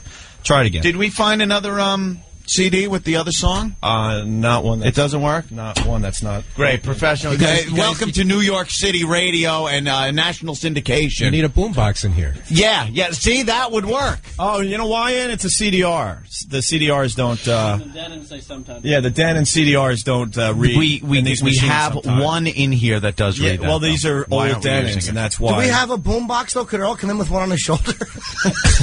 All right, you know, I think we got to get Steve the Whistler out of here. All right. Steve, again, I'm a fan, and your music is beautiful. I appreciate you coming down. I'm sorry about the technical glitches, and especially Jim Norton. Well, it's been fun to be here, and He's really an awful man. Hopefully, if I come back again someday, we'll work out the technical difficulties. Let's do that then, Steve. Steve, thank you. Give out the website once again. That's www.stevethewhistler.com. All right. It went off the air. The button went off. What? www.stevethewhistler. Yeah. Jesus. All right, Steve. It was Steve. I got the Steve part. All right. That's Steve. www.stevethewhistler.com. Okay. And the CD is Broadway and Beyond. And Broadway and... You can act like a man! Broadway and What's wrong Beyond. with you? Gotcha. And that's that, I guess. Steve the Whistler. Steve, thank you so much again. And we'll talk to you soon. Thanks. Bye, guy. I'm sorry I said those things. You should be. Walk out Steve the Whistler as we go to news Yes. with Well, I hope that works. Again, Steve, thank you so much. at 6:28. It's time for news and Yes. and traffic with Debbie. Debbie, what's going on the roadways today? Yes, it's always such a cluttered mess out there, isn't it, Debbie? Debbie? Yeah. Debbie. Debbie. Debbie. Debbie. Where's Debbie? Now he's because Jimmy said that. Jimmy goes, holy Jesus! I'm sorry I said that Is stuff. it I didn't. done? Shut up, you dick. Go talk to Steve so we can talk a little bit. Yeah. Make sure everything's. Oh my God. Oh my God, Dude, when you were Opie's beckoning to me over the I know. the CD. That's when I fled my seat. I left my seat. I was embarrassed to be on this program. I knew he was going to break it. Opie goes, Jimmy, could you hand that over? And I'm looking at Opie going, no, he is absolutely not going to do this. But then I knew you did, and I got up and went behind the equipment. Yeah, and that's what made me laugh harder, is that you just took the coward's way out and hid behind the machinery. I can't sit here when that's going on. So uncomfortable. When he kept turning off the Ben goddamn CD player. Ben hid in a spot like way under the console. Yeah. Oh God. when you kept turning off his music, like right at the beginning when he started whistling, I couldn't hold a straight face. That's why I had to leave. I went behind the equipment and cried. My tears are back there. God, that's so embarrassing.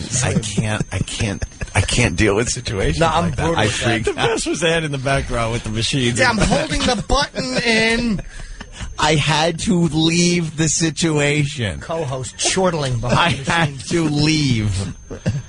All right. I think I don't know what We're away for a while. Here's a funny segment. See you after New Year's. Peace. So we should get into this with the Derek Jeter. What was it called? The Turn 2 Foundation 10th anniversary dinner. Yeah, it was 10th anniversary. He started it in his rookie year back in '96, and a lot of people were there. A lot of Yankees, some other people, celebrities and whatnot. Joe Buck hosted. He was pretty funny. Does a actually. good job as a host. He was pretty funny. Yeah, very natural. And I guess XM bought a table, and Eric Logan decided to bring us. Yep. The whole everybody. And some dudes from marketing. Yep. Hojo. Yep. Had a good time. I went just to be part of the event. That's all. Just to hang out, see what it's all about. We don't go to many of these things, that's for sure. We're not the, go to these star-studded extravaganzas where they bring out the little plates with the appetizer thing all stacked up 10 feet high, and then the dinner comes out, and, it's a hoity-toity event is what I like to call it. Hoity-toity. Yeah, I was in my suit and tie, and then we have Jimmy Norton. Well, you came late. Yeah, I got there a little late. Elo met me at the bar area, and Jimmy was already inside, and Elo's like, I could only imagine what he's doing in there. I have to get back in there immediately. I'm like, what's going on? And Elo's like, he's in rare form right out of the box. Jimmy goes to these things on a mission. He's on a mission.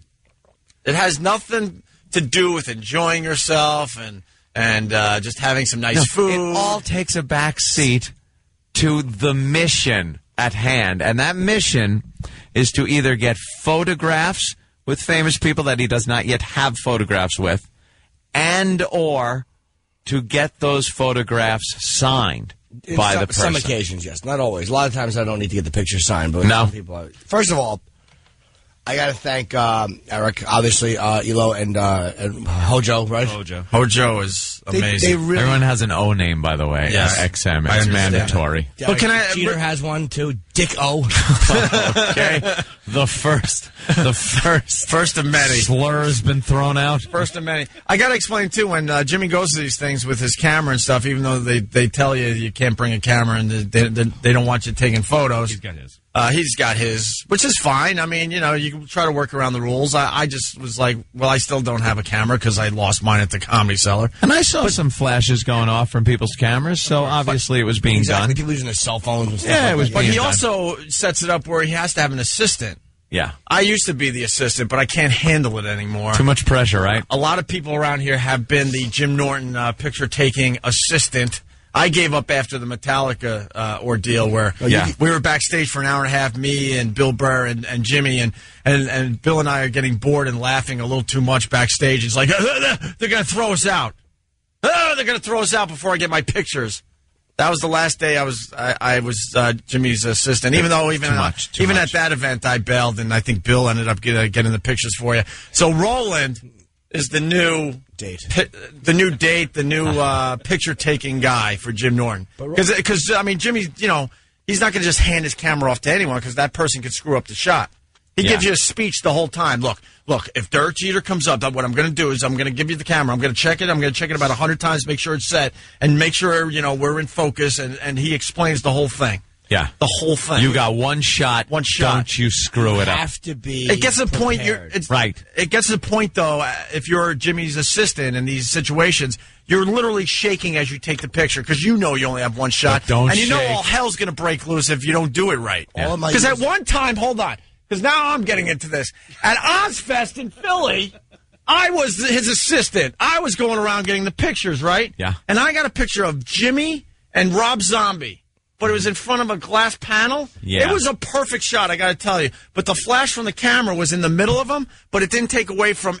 I swear, it didn't take away from anything. But it was distracting to look at the big white flash And in he was the window. bummed out. He was bummed out by a little flash that was literally halfway down their body, so it was nowhere near their faces. You could still see their bodies perfectly. He's like, look at this. Later got taken out. But then I wasn't angry. I was just like, man, you think this is still cool? I wasn't mad. Like you were bummed. A little bummed, but I mean. But then you fixed it in post Photoshop. post-production. And I'll tell you one thing, two things actually. One, I know I'm crazy about it. That's part of my OCD. Yeah. But you a couple times at that Metallica thing, Ben, who never asked for pictures, when Lars came over and was introduced to me by Brewer. Ben's like, "Oh, could you get me one? It's Lars." He understood at that moment, and it wasn't at that moment. We're backstage forever, and you drove. We had no choice, and we had no choice. When you and I went to XM to watch Robert Plant do it.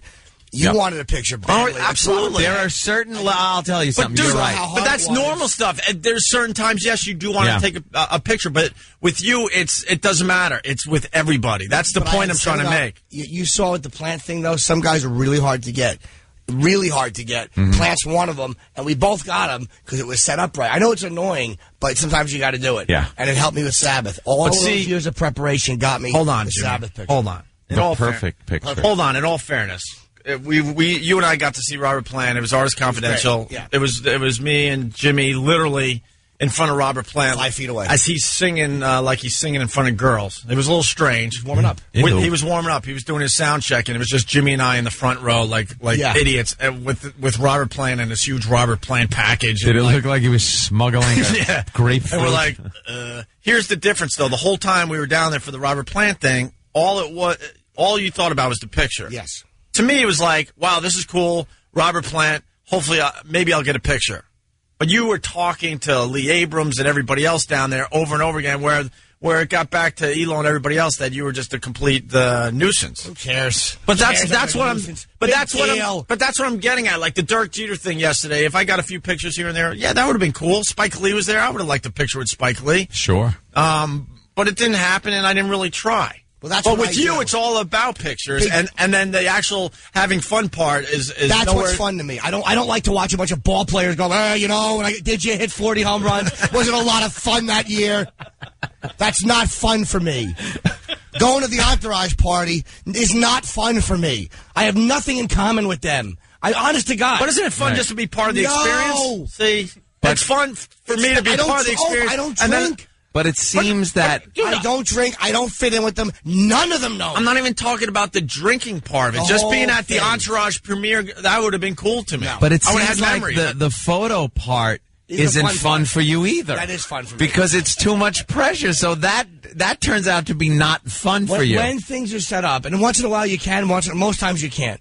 When I know I'm going to get it and things are cool, here's the thing that's key in life. As a performer, you want backstage access. Just because you're used to having it at your own shows, when that's set up, everything's cool.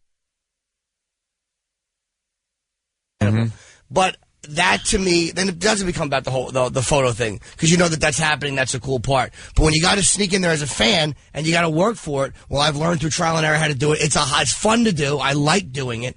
It's a pain in the ass sometimes, but look, that's why I have the collection I have. People are like, dude, you have a lot of photos. I haven't updated eatabullet.com. Don't dump out. There's no porn on my site. Eatabullet.com is my website. I haven't updated it in probably a year and a half with photos. And I probably an extra 100 and something pictures. And when you do, it's going to be interesting to look at. I like doing it. So you brought a camera. You brought photos to be signed. You brought a couple different Sharpies just in case one's not working right.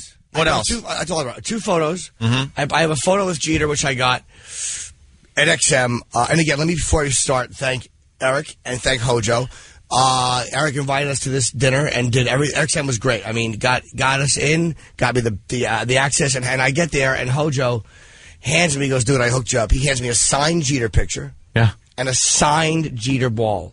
Nice. Amazing. We all got that. It was amazing. Yeah. And that made me very happy. I think he had to pay for that. He doesn't want to admit it, but I think he did. I think he had to pay for that because they were selling them for the charity, which is fine. So if he did... They actually got him at his house last night. He went to his house and got him at his house after the game yesterday afternoon, or 2 days ago. Well, that was absolutely fantastic. Yeah. And it wasn't even about it's that. Friday. It was amazing. Just want to let you know. Sorry. I'm an idiot. So what I bought was this. I have a photo with Joe Still Torre, Thursday for you. which I got in '97, and I have one photo with Jeter, which I got at XM actually in January because he's XM Baseball's face. Right. Which Stephanie tried to kick me out of the dressing room, and she did kick me out of the dressing room, and then somebody else got me the picture. I think Lee got me the picture. Oh, boy. Or was it Jamie? No, that's in January. That wasn't a good day either. No. Why would it be? Somebody that works for the company throwing on-air talent out of the room because a Jeter. I understand that he's Jeter, but you know what? I do kind of work for you, and I do kind of work for you in a visible capacity. I know you hate me, but could you fake it? Yeah, we saw some research yesterday. You better start treating us nice. Whatever. I mean, really. Hilo and Hojo, I mean, sincerely. It was very, very cool that you got us in, and you didn't have to do that. It's genuinely appreciated. Right. I'm not just saying that because it's the right thing to say. So I hate the Yankees. Dude, let me Well, I mean, listen to me. They're your favorite team, though, I Jimmy. hate But they're team your now. favorite team. I'm not even kidding. Not even the Yankees as a team. Hate As a 'em. team. He hates the individual members that make up the Yankees. All of them.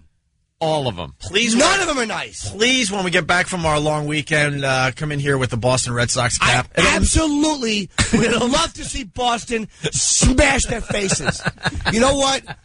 I'll say this. Ortiz, Ben interviewed him. He said he was in a rush, but he was a nice guy. Yeah. I've heard so much about how these guys are nice guys. They're so friendly. They're not friendly.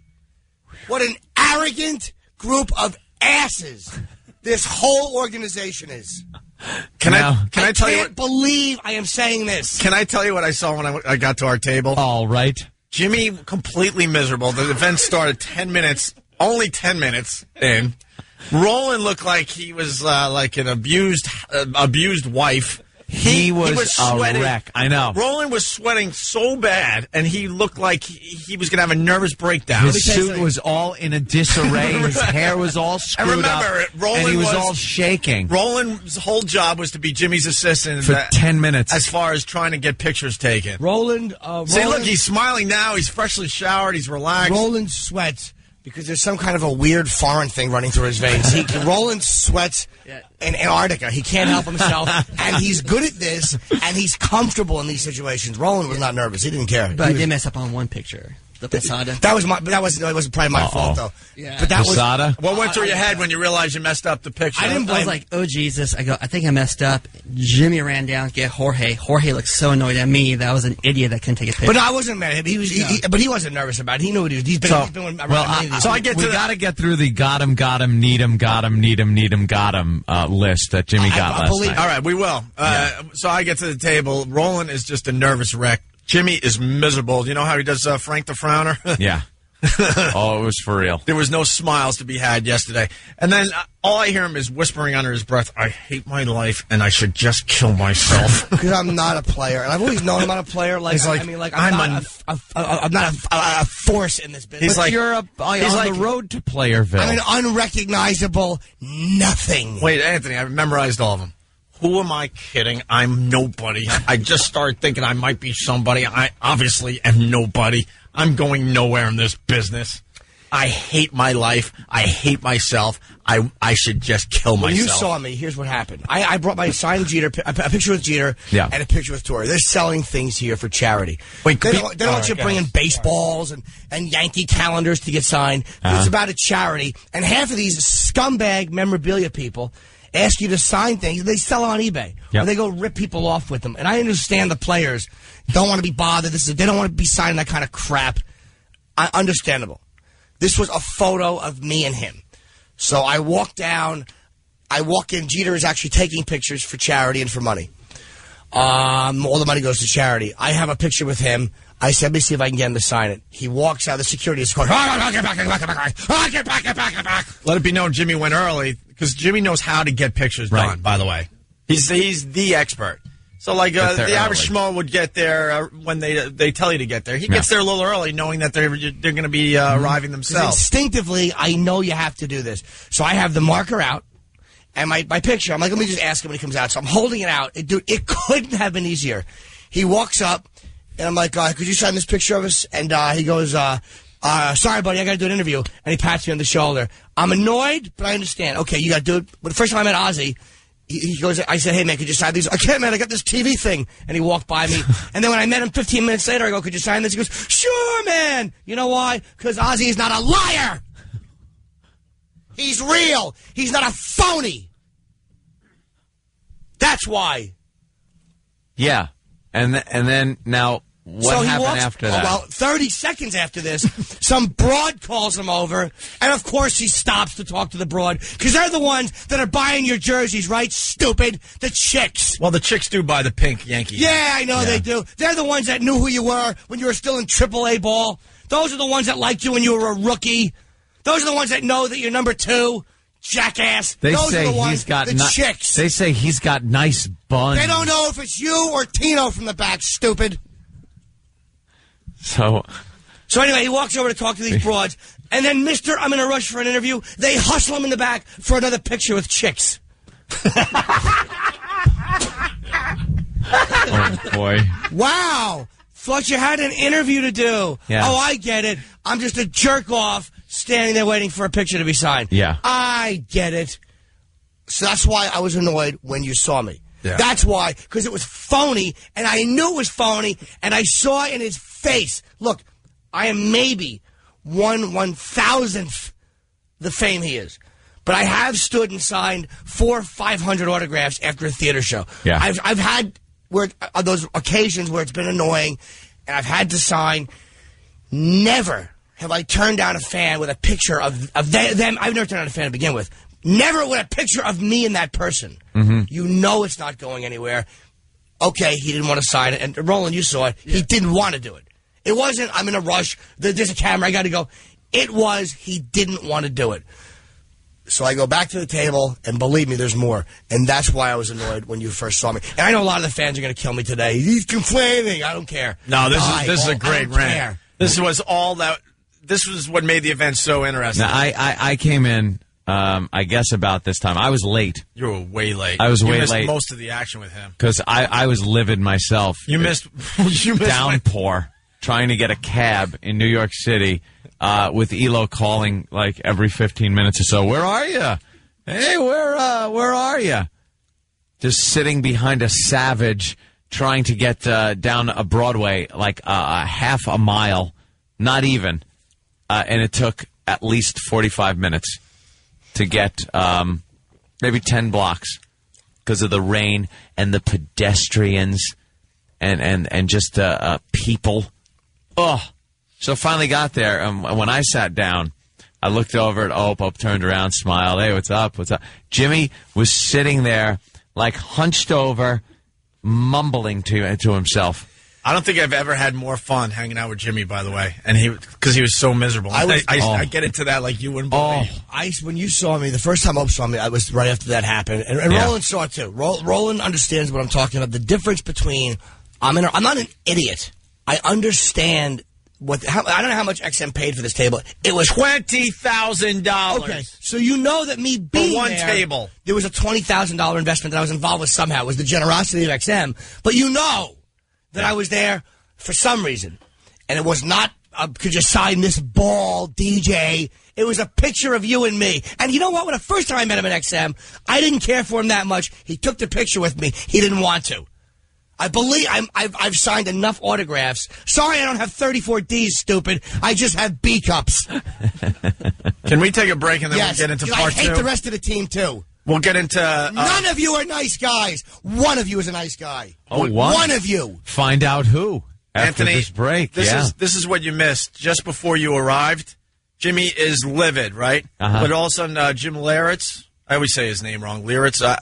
Just call him phony number 30. Jim Laritz, who was on our show and gave us an amazing interview and was admitting to, popping pills and all that crap. How long did we hang out with him for? 3 hours? We must have hung out with him a half hour here and then another hour and a half at XM. 2 hours. Let's call it 2 hours. Easy, okay? This is the tease. So Jimmy is livid, but now he's trying to make a comeback. He's trying to rally. He sees Jim Liritz at the table next to us. He goes, "Oh, Jim, he was on our show recently." Yeah, there's a name. Gets up to say hi to Jim Liritz, and we'll tell you what happened next. Oh, boy. It's the ONA virus spreading across America. Opie and Anthony here. Let's make this simple. We're away for a while. Here's a funny segment. See you after New Year's. Peace. It's truly a shame we just had to play commercials. He's still going. It's the Opie and Anthony show. The ONA virus spreading across America. So we should get right back into this. We're at the Derek Jeter thing last night. What have we learned so far? Derek Jeter dissed him as far as taking a picture on purpose, or having the picture that Jimmy brought with him signed. Gave an excuse about he had something to do, walked away, and then proceeded to take some pictures with some young ladies. Yeah. I was at the XM table. XM paid $20,000 for the event. Yeah, I arrived all happy.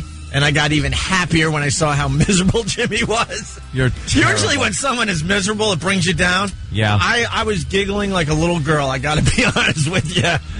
When he was saying how he's a nobody and he hates his life and he should just kill himself, it made me very, very happy. Because when he wouldn't sign the picture, I was cool with it. Like, all right, whatever, man. He's got to go do a press junket. But then when he stopped and talked to the chick, he could have signed 8 pictures. And then he went back into the room and took pictures with 2 chicks. Yeah. Sorry, I didn't realize that it was chicks that want to cut their wrists when the Yankees lost in 2001. Sorry, I didn't realize it was a bunch of chicks that liked you when you were a rookie. You idiot. You typical ass of an athlete. Dude, I hate athletes. Hate them. You're a bunch of dummies. They're dumb jocks. And Leyritz, you mentioned Leyritz before. Right. All right, so let's get right into it. I gotta know what happened now. Let's get to him. Because I thought we had a relationship with the guy. So did I. So Jimmy is trying to calm down and get it together because he knows it's still early on, so maybe some things could possibly happen because he's always thinking, maybe I could salvage this night, right? Mm-hmm. And so then Jim Leyritz is he's standing right behind Elo, basically, where he was sitting. He was right there. We just had him on the show. So I go, Jim Leyritz, and he's like, oh, wow. I think you even said he knows us. Yeah, he did the show. Cool, Yeah. So he gets up like this is going to be his rallying point. Yes. This is going to rally him to get him back into an okay place where he could try to focus to get more pictures and maybe the Derek Jeter picture signed. Or just feel like not so much a piece of garbage. So I say hi to one of the Yankees and they know me. So Jimmy jumps up. I just sat down because oh, no. I already knew how this was going to play out. And I swear that's the only reason I didn't get up. Because I just know. And I think you knew in the back of your head. In the back of my head, I did because I know that they're all phonies. I'll say one thing about comics. Basically, in most cases, what you see is what you get. Yeah. That guy you see a month from now or 2 weeks from now is going to say hello to you again. So I tap Leyritz on the thing with my stupid, typical non-man tap little fingers. And he turns and he looks. I go, hey, Jim. And he said hello. He goes, hey, man. And that was exactly the tone. Hey, man. And he shook my hand. And I've shaken a lot of hands in my life. Yeah. It was the absolute look of, I know I've seen you. I don't know where. I don't care where. Turn back around. There was not 1 ounce of recognition that we had spent 2 hours together talking and laughing. I'm glad your wife took your ring, stupid. What do you think of them apples? Them apples. What else did she take? Your memory of people you hung out with? Phony athlete. All of them. I hate their guts. But he walked down the street with us. He did the walkover with us? Yeah. Dude, walkover. I saw Leyritz again by the bathroom an hour later. It was so awful. And look, let me cut anybody off at the pass. It's a big event. He's excited. There's other Yankees there. I don't expect him to throw his arms around me. My God, Jim Norton, I've thought of nothing but you. I didn't even care if he remembered my name. A handshake. Hey, man, how are you? A genuine half-a-second hello. Yeah. All I was after. I didn't have a picture to be signed. It was honest to God. I'll call myself out when I'm being a piece of garbage. This was a genuine hello was all I wanted. Nothing. I saw him in the bathroom, like outside the bath, because this was the beauty. I'm in the bathroom. Yogi Berra's in the bathroom. I'm like, oh, my God, they got to use the same bathroom the rest of us do. So I go in. I grab sweaty, four-headed Roland. I drag him out. I'm like, dude, they're all going Who's to the a wreck bathroom. at this point? He can't even keep his shirt tucked in. He's so nervous. I saw Leyritz an hour later. I go, hey, man. I said, hi again. He goes, hey. And it was such an awful hello. I go, do you remember me? And he goes, yeah, how are you? Oh, he didn't. He did, but he just didn't give a crap. He didn't care. That was why I hate him today. Well, he's not a dude. I don't think he's there. Not that he wouldn't care. But The not like, common decency, the common courtesy, because he did have a good time on the air. We treated him great. And we're celebrities just like him. No, exactly. We're not, and I understand that. I understand that. I'm very realistic about that. I don't expect him to throw his arms around me. Man, this is right up there with the 96 three-run homer. I don't expect that. He only hit one of the greatest homers in Yankee history. They're all dicks. The whole team is dicks. I can't believe I hate the Yankees. Go Sox, right? Go Sox. Go Sox, right? Dude, I am heartbroken. I can't believe I hate them. My Mets are going to kick your Sox ass. I can't believe it. Okay, so I walk out. Although they didn't do too well. I see Ron Guidry, the Gator. Oh, 18 my God. strikeouts against the California Angels over 78. Dude, one of my childhood idols. Any girl would know these stats, by the way. Yeah, any chick would know these. Right. You stupid athletes. You jackasses. So, again, I say, he took a picture with me. I said, hey, Gator. I'm like, hey, man, can I get a quick shot? Camera set up, because I know. Security is with these guys when they come out. You got to have your camera guy shaking in his boots so it's all set up, ready to go. And it's a respect thing. I'm not going to fish through a camera. Yeah. While this guy stands here at a big... I know it's got to be ready and done. That's what turns them off to pictures, by the way, are these idiots that don't know how to get it done. These dumb guys, and I've been through this. Yeah. Not like you have, Derek, but I've been through it enough, where some idiot with his stupid fat broad has a camera phone. It's a 1. I'm dialing 911. Hit send, whore. Save it. I swear to God, dude, camera phones, I want to smash them against your teeth. They have Stop ruined it asking for me everybody. to take pictures with you with a camera phone. Yeah. I'm going to bite your phone and your girlfriend's face. Big, dopey, pixelated, nothing, dark, grainy picture. Can I jump in for 1 second? Jump in for 1 second. Nelson from Jersey. Table at the Dirk Jeter event, $20,000. Digital camera, $400. Sharpies, $3. Jimmy losing his mind over being a nobody. Priceless. Of course. Guidry took the picture because I was prepared. It's nice. But he wasn't nice. Do you understand? Oh, no. Again, no. he wasn't rude. I thought this was a good... No, none of them are good except one. But you got the picture. They were douche after douche after douche. A bunch of entitled douches. Dude. I hate this team, and I loved the Yankees. Of course loved you them. did. And my job is to observe. Yeah. We all know that. So another observation that's starting to come back to me I now, know, now that we're all waking up. So we're at the table. Now the Jim Leyritz thing happens. He is just miserable. He comes back, and I'm just like, I can't get enough of Jimmy miserable. And then all of a sudden, I'm like, Jimmy, I'm not sure if I said this, but it was very apparent that some people were sneaking. See, the banquet room, we were in the middle, a bunch of tables. The front of the room was where all the athletes were sitting with their wives and friends and family and stuff. But it looked like we were all in the same room, but we really weren't. I said to Jimmy, I think, if not, correct me. I'm like, Jimmy, people are sneaking to the front of the room to get pictures before the event starts. So I saw it. I saw that where so all of a sudden, rolling, up, rolling up. Poor Roland, man, the sweat's just dripping off his forehead. What? So Roland's up again as his assistant to get the picture done, and they start walking to the front of the room. I look at Elo and Lindsay, and I'm like, oh boy, this ain't going to be good.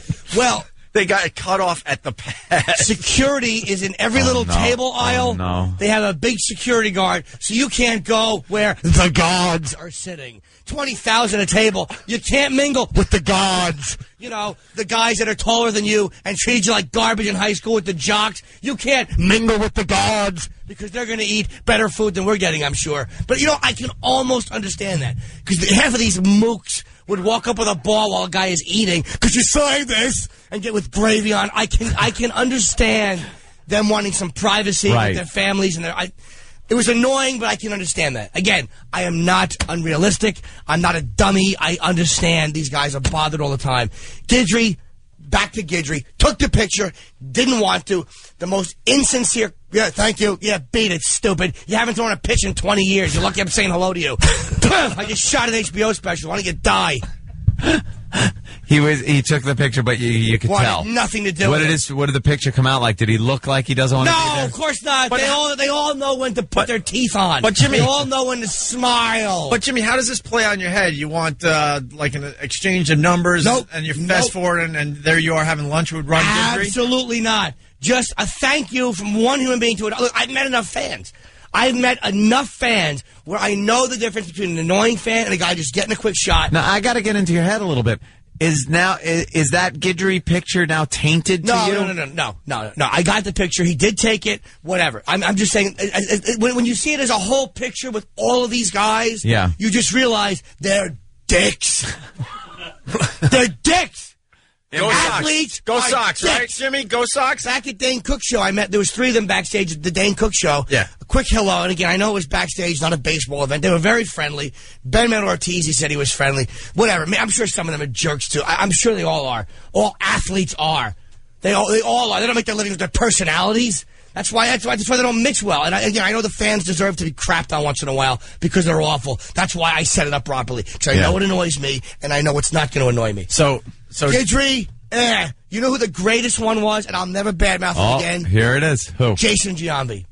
This guy Wow, really? came out, went to the bathroom, and he really didn't want By the way, at this point, another observation, Jimmy's gone with poor Roland. They're gone. Yes.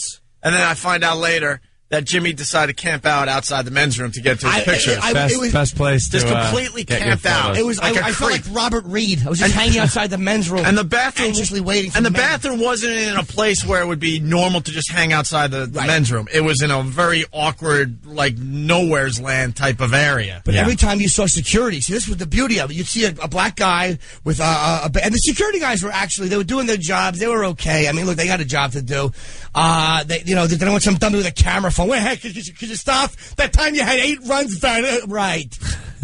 So, who was the next one that came by? It was Guidry. Oh, I just lost my train of thought. Damn it. Giambi. Yeah, Giambi. Okay. Stopped and signed for everybody. Took a picture with everybody. There was probably about 50 or 60 people that asked him. But he doesn't want any negative He press doesn't, or anything. But it was almost like he was just a nice dude, man. Yeah. And like, I understand, this is a dinner. These guys don't want to be bothered. They're bothered every day.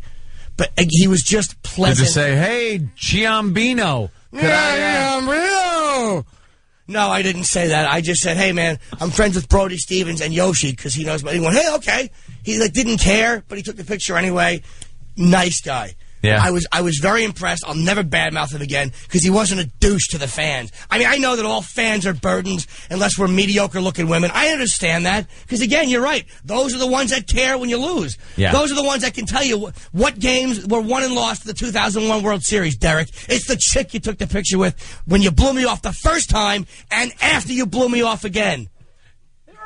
And it wasn't over. Someone's saying, inbred pest from PA. Jimmy, did you say, but Derek, you're the champ? No, I didn't say anything. Hey, can I pat myself on the back, you Mr. don't Torrance, with a fine observation. On the flip side, I met Opie and Lindsay at Newark Airport last year, and he couldn't be nicer. He stopped walking, came back over to shake hands, started a conversation. Just a cool guy. Now that I think of it, maybe I met Greg Hughes, the actor that plays Opie in the Opie and Anthony show. Could have been. Let's see who else was an absolute douche. Okay. Okay, Guidry was tolerable, kind of a dick vibe. At one point, Tino Martinez walked out. All right, And very I had good. been waiting by the bathroom like an absolute creep. It's a good find. So he's walking towards me. I go, Tino, can I get a quick shot with you? And he looked annoyed. I go, when you're done. 'Cause I thought he was going to the bathroom. What's he do? The security walks him through there's like an exit door. They walk him through the exit and he leaves. So that was my fault. But he's a dick, and I saw it in your face, stupid. When you're done leaving? Yeah, when you're done. Like maybe next season if you get re-signed. Robinson Cano, the rookie, one of the biggest ever. You are a dude. You're a and I got a picture with him. He took the picture. Of course he did. Thank God he did. He stopped. Thank God he I did. had the camera. I'm like, hey, Robinson. What would he have been if he didn't I'm take like, the hey, picture? Robinson, can I get a picture? He goes, all right, man, quick. Make it quick. You don't want to say that to Jimmy. Why would you say that? Dude, at this point, honest to God, it was me and Roland, maybe 2 people in this area. There was nobody there. It was you and what was left of Roland. There was nobody out there. That There was poor kid obviously needs friends desperately to agree to hang out with you. It was not a mob scene. Right. There was nobody out there. Okay, there was nobody out there. I understand if there was a bunch of people. There was not a bunch of people. It was empty out there because I knew where to stand and started rolling. Great moment. Opie actually got me the best moment of the night. The only good moment of the night for me. Because in the end, I do look out for you, You Jimmy. absolutely You know do. that. As much as I enjoy you being miserable, I also have your back at all Security times. had to walk these guys, right? So we would go, when we saw security walking one of the players towards the bathroom, me and Roland would sneak out the front door and go by the bathroom and wait. Yeah, the whole plan. So what happened? Well, Georgie Posada. I see him walking, and as he's walking out, I'm like, okay, I want to get a picture. And the security guy goes, let me go to the bathroom first. I'm like, all right, so I kind of felt like a dick. Yeah. So then Posada's coming out. I had done a benefit for his wife. She runs some organization, so I did a benefit, performed at Stand Up New York for her. So you got an in. None of the players came, of course, because their names weren't on it. I guess if it's not going to help your public relations face, so you get a sneaker endorsement, why would you show up for it? But when he came out of the bathroom, I go, believe me, you got to throw out whatever you got. I said, hey, man, I performed at a benefit for your wife. And he goes, oh, okay, man. I'm like, you get a quick picture? He didn't want to stop, but he did because of that. And I had the camera set to black and white, so it came out wrong, and I'm panicking. Oh, no. And I'm like, George, the picture didn't come out, and he reluctantly stopped again, and we got the picture. Wow. Would have been a dick. Believe me. Dick, but was okay because I did a benefit for his Poor wife. Roland. Did you punch him in the face No, after it came out absolutely black not. and white? No, that was my fault. No, Like completely my fault. 1945 Roland. Poor Roland. Oh, who knows? His sweat probably dripped onto the button and moved Was it in like sepia tone? Yeah, exactly. It was like that. Was it? Looked like an oldie style Babe Ruth picture or something. The highlight of my night came when Opie... By the end of the night, Roland looked like he just got released from a Mexican prison. Oh, yeah. He was in shambles when I saw him. Shambles. He was just done, man. You know, it's like a tour of duty going on a picture detail with Jim. You just don't want to do it. It's like being on point in the nom. Like I said, and we got to get Bill Burr on the phone to back me up. After the Metallica thing, I was done. I can't be his camera assistant anymore because I like my friendship with Jimmy, and this will break up our friendship. I got a deferment, so I don't have to ever take pictures for him. Deferment. You don't go out enough to be able to hang out with Jimmy. Thank God. No, I'm annoyed that I didn't get the Tino picture. That's my fault. Highlight of my night came when Opie goes, come here. Spike Lee right there. Now, I love... Spike Lee was one of the honorees. The honorees were Spike Lee, Dave Winfield, Joe Torre. Ali was supposed to be, but he didn't show up, did he, Derek? Good. Maybe he knows you're a dick. He's going to be at the Chicago one that they do. This is all over the country, and they hold another one in Chicago. Yeah. So he's going to be at I'm that sure you'll one. be invited. Is he really? But they had a video presentation of him and his wife, and... Dude, I don't even know why you want Ali there. Ali. Dude, he's Ali. No, he's not. He's one of the Ali- greatest guys to ever live. Ali died years No, ago. he's mentally the same guy. That guy in that shell that is just shaking. No way. I felt so bad during that video presentation. He couldn't say word one. He sat there, his wife spoke, and his wife had to hold on to him, and they're both shaking like it's earthquake footage. Dude, he has and she's Parkinson's. saying everything. Oh, I know. I mean, he can't talk, but mentally he's Didn't fine. think he was sitting on a paint shaker, Jim. I know what he's got. He's completely there. Although he could have been. I'm saying he's not, like, lost mentally, though. He's not gone. No. He's still Yeah. there. He's still Ali. He's just got Can he Parkinson's. sign? He was just leaning against the dryer. He's fine. And there was a couple of sneakers in there off balance. Right.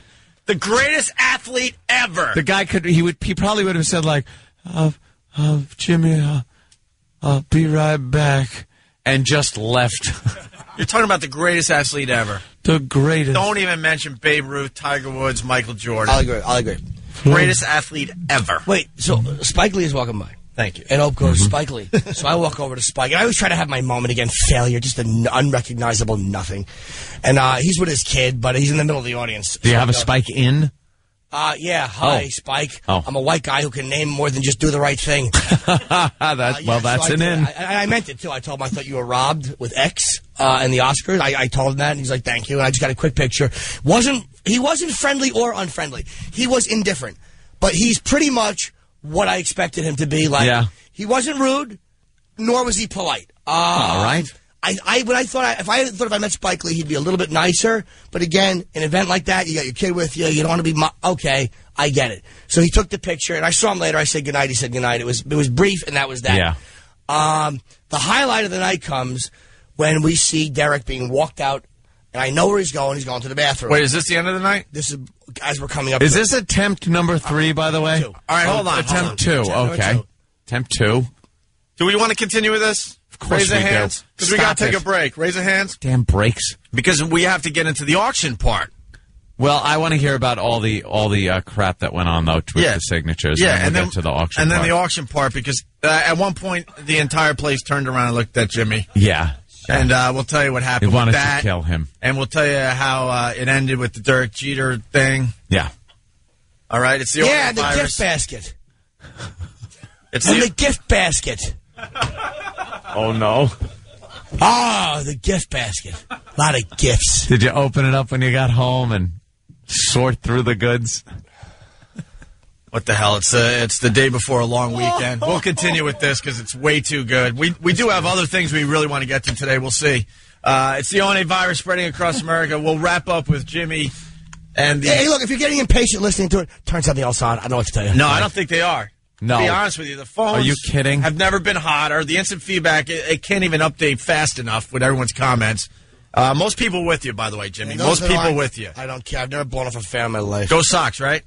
Yeah. I hate the Yankees, dude. For real. I hate And he it. hates that he hates the Yankees. It You don't hurts, understand. dude. It really Jimmy doesn't want to hate the Yankees. He loves the Yankees. But now it's all personal. He's always loved the Yankees. Of course he has. Can I bring you to the dark side? The Mets are doing great this year. They suck. I never liked the Mets, dude. I don't like that organization. The It's Lil terrible. Brothers of the Yankees. I respect Boston. Lil Brothers. Look at the standings. It's the O&A virus spreading across. It's the Opie and Anthony Show. The O&A virus spreading across America. We're almost done with Lowell Jimmy Norton from last night at the Derek Jeter event here in New York City. Man, if you're just tuning in, I'm sorry. I don't know what to tell you. It's been an unbelievable hour just listening to Jimmy have a meltdown. It was a big night. You got to listen longer to the Opie and Anthony Show. You're missing stuff. It was a big night. We all went to the Derek Jeter charity event. This is Turn 2 charity. He's been doing it for 10 years. A lot of people show up, and Jimmy's into getting the pictures taken with the celebrities and the sports figures and getting pictures that he has taken in the past with these people autographed at the events, and the collection all together.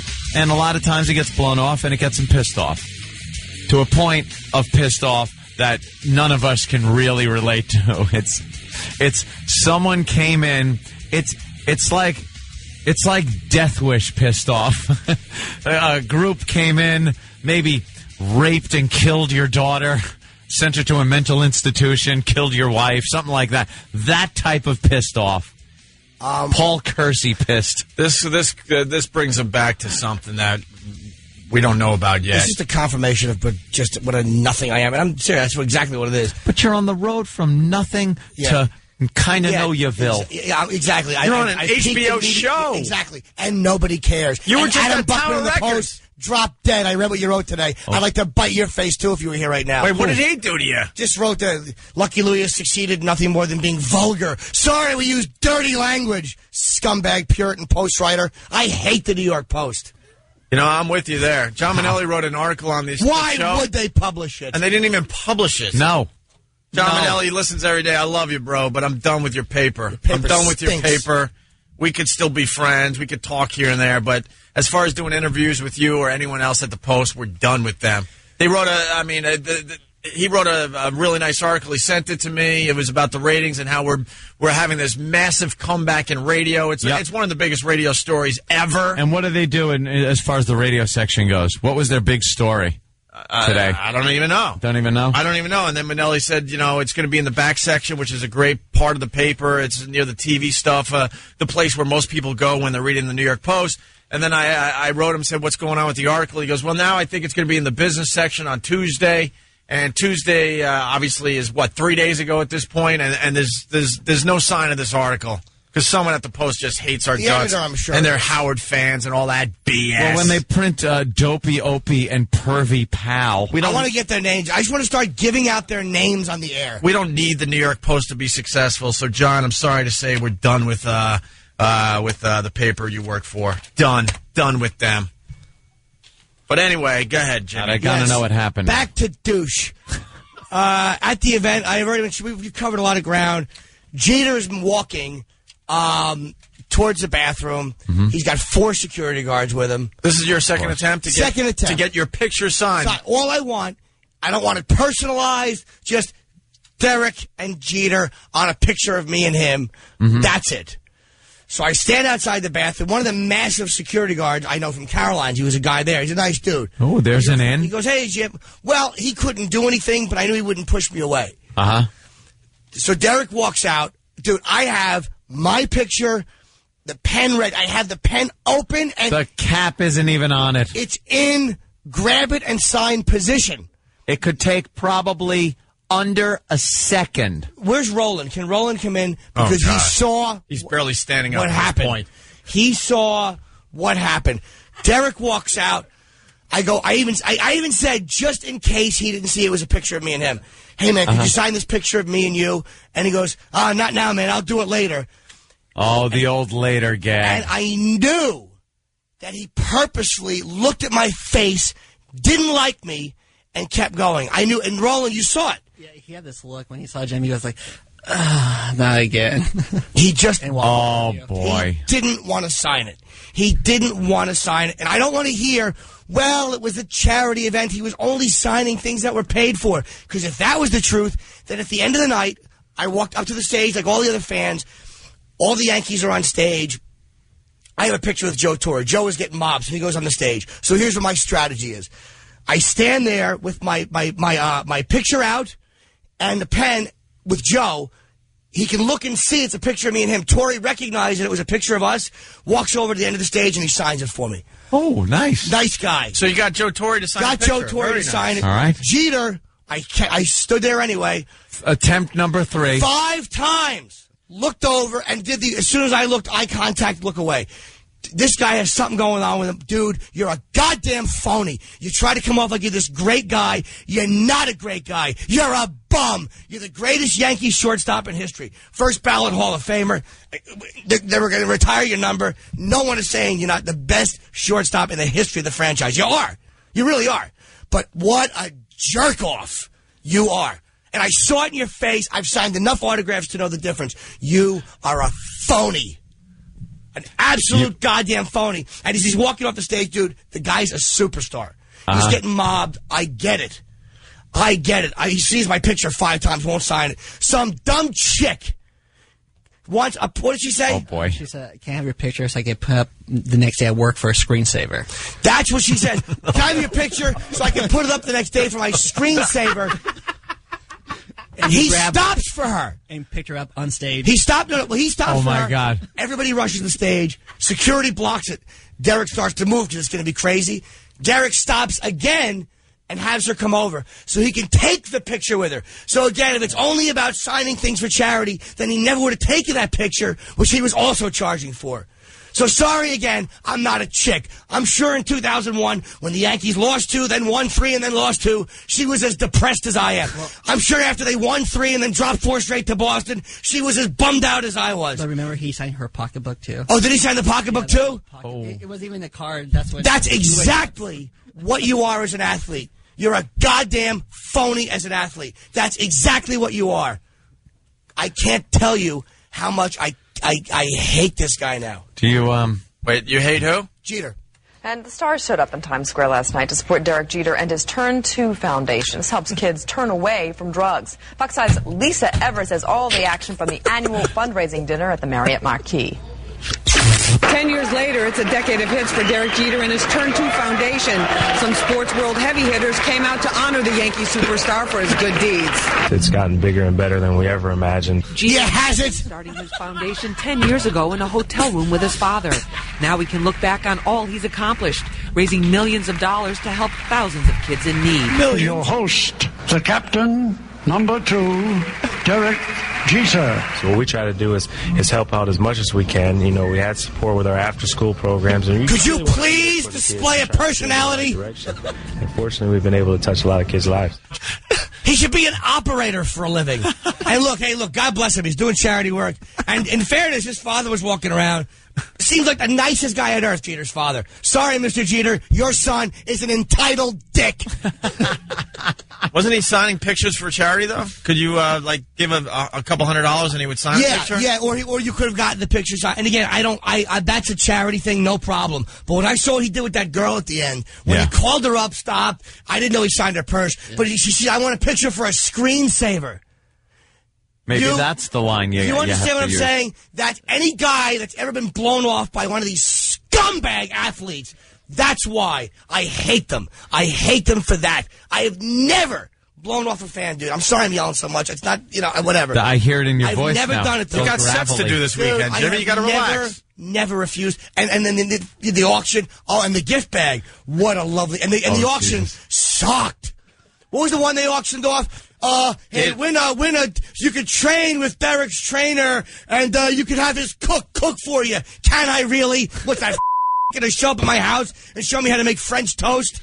How you doing, man who cooks for other men? You want to whip me up something like a little dignity in a dish? and a case of Gatorade. And the bidding started at $10,000. $10,000, and this is the little thing they gave you.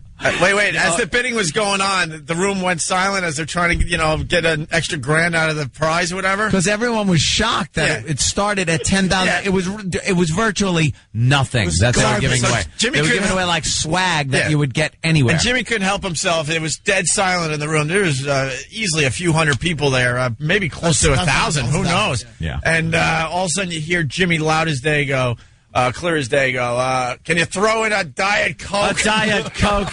I bid $3. Yeah, I bid $3. At one point, I bid $1 million. Yeah.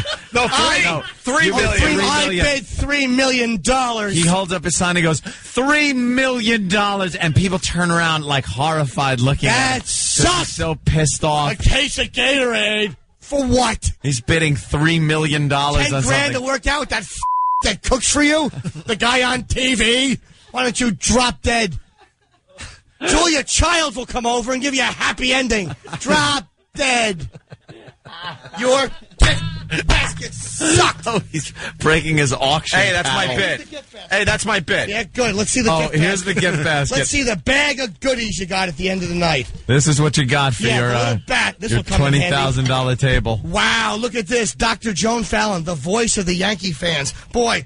He's beating it with the bat that came with the... Here you go. Your gift basket sucked. Like he can't rip 10 pages at a time, so he had to make it into 5 pages. Sorry, I'm not an athlete who blows off real fans. You just broke your mic. All right, Big deal. No one's listening to me anyway at this point. All right, what else you got in the gift basket? Here, there we go. That smile. The life you imagine. Wow, let's see. I imagine blowing people off. I imagine having no personality and a boyish smile. I imagine being a phony sea-sucker and blowing off a hardcore fan with a picture of me and him so I can get some whore a screensaver shot. I dropped the book. You couldn't even slam. You went to slam the book, and it flew out behind him. I dropped the book. It's exactly how it should have happened. He tried to make a statement by slamming the book into the floor. Very dramatically. As he lifted his arm up, he flew lost out it and it behind flew me. behind him. Because You know what? nobody. Maybe if Derek saw that, he would have signed it because he would have thought I was one of his chick fans. You are a retard at a T-ball game. You really are. Wait, there's pictures in the book, Jimmy. Yeah, these are really touching pictures. Yeah. Well, there's nice family pictures. What's it say? I don't. There he is. There's old number 2. Now, Bucking, shut up. Go Sox, right, Jimmy? Yeah, I actually do want to. Oh, look at the charming. There's the face of baseball. Look at that charming Yeah. photo. All right, there he goes.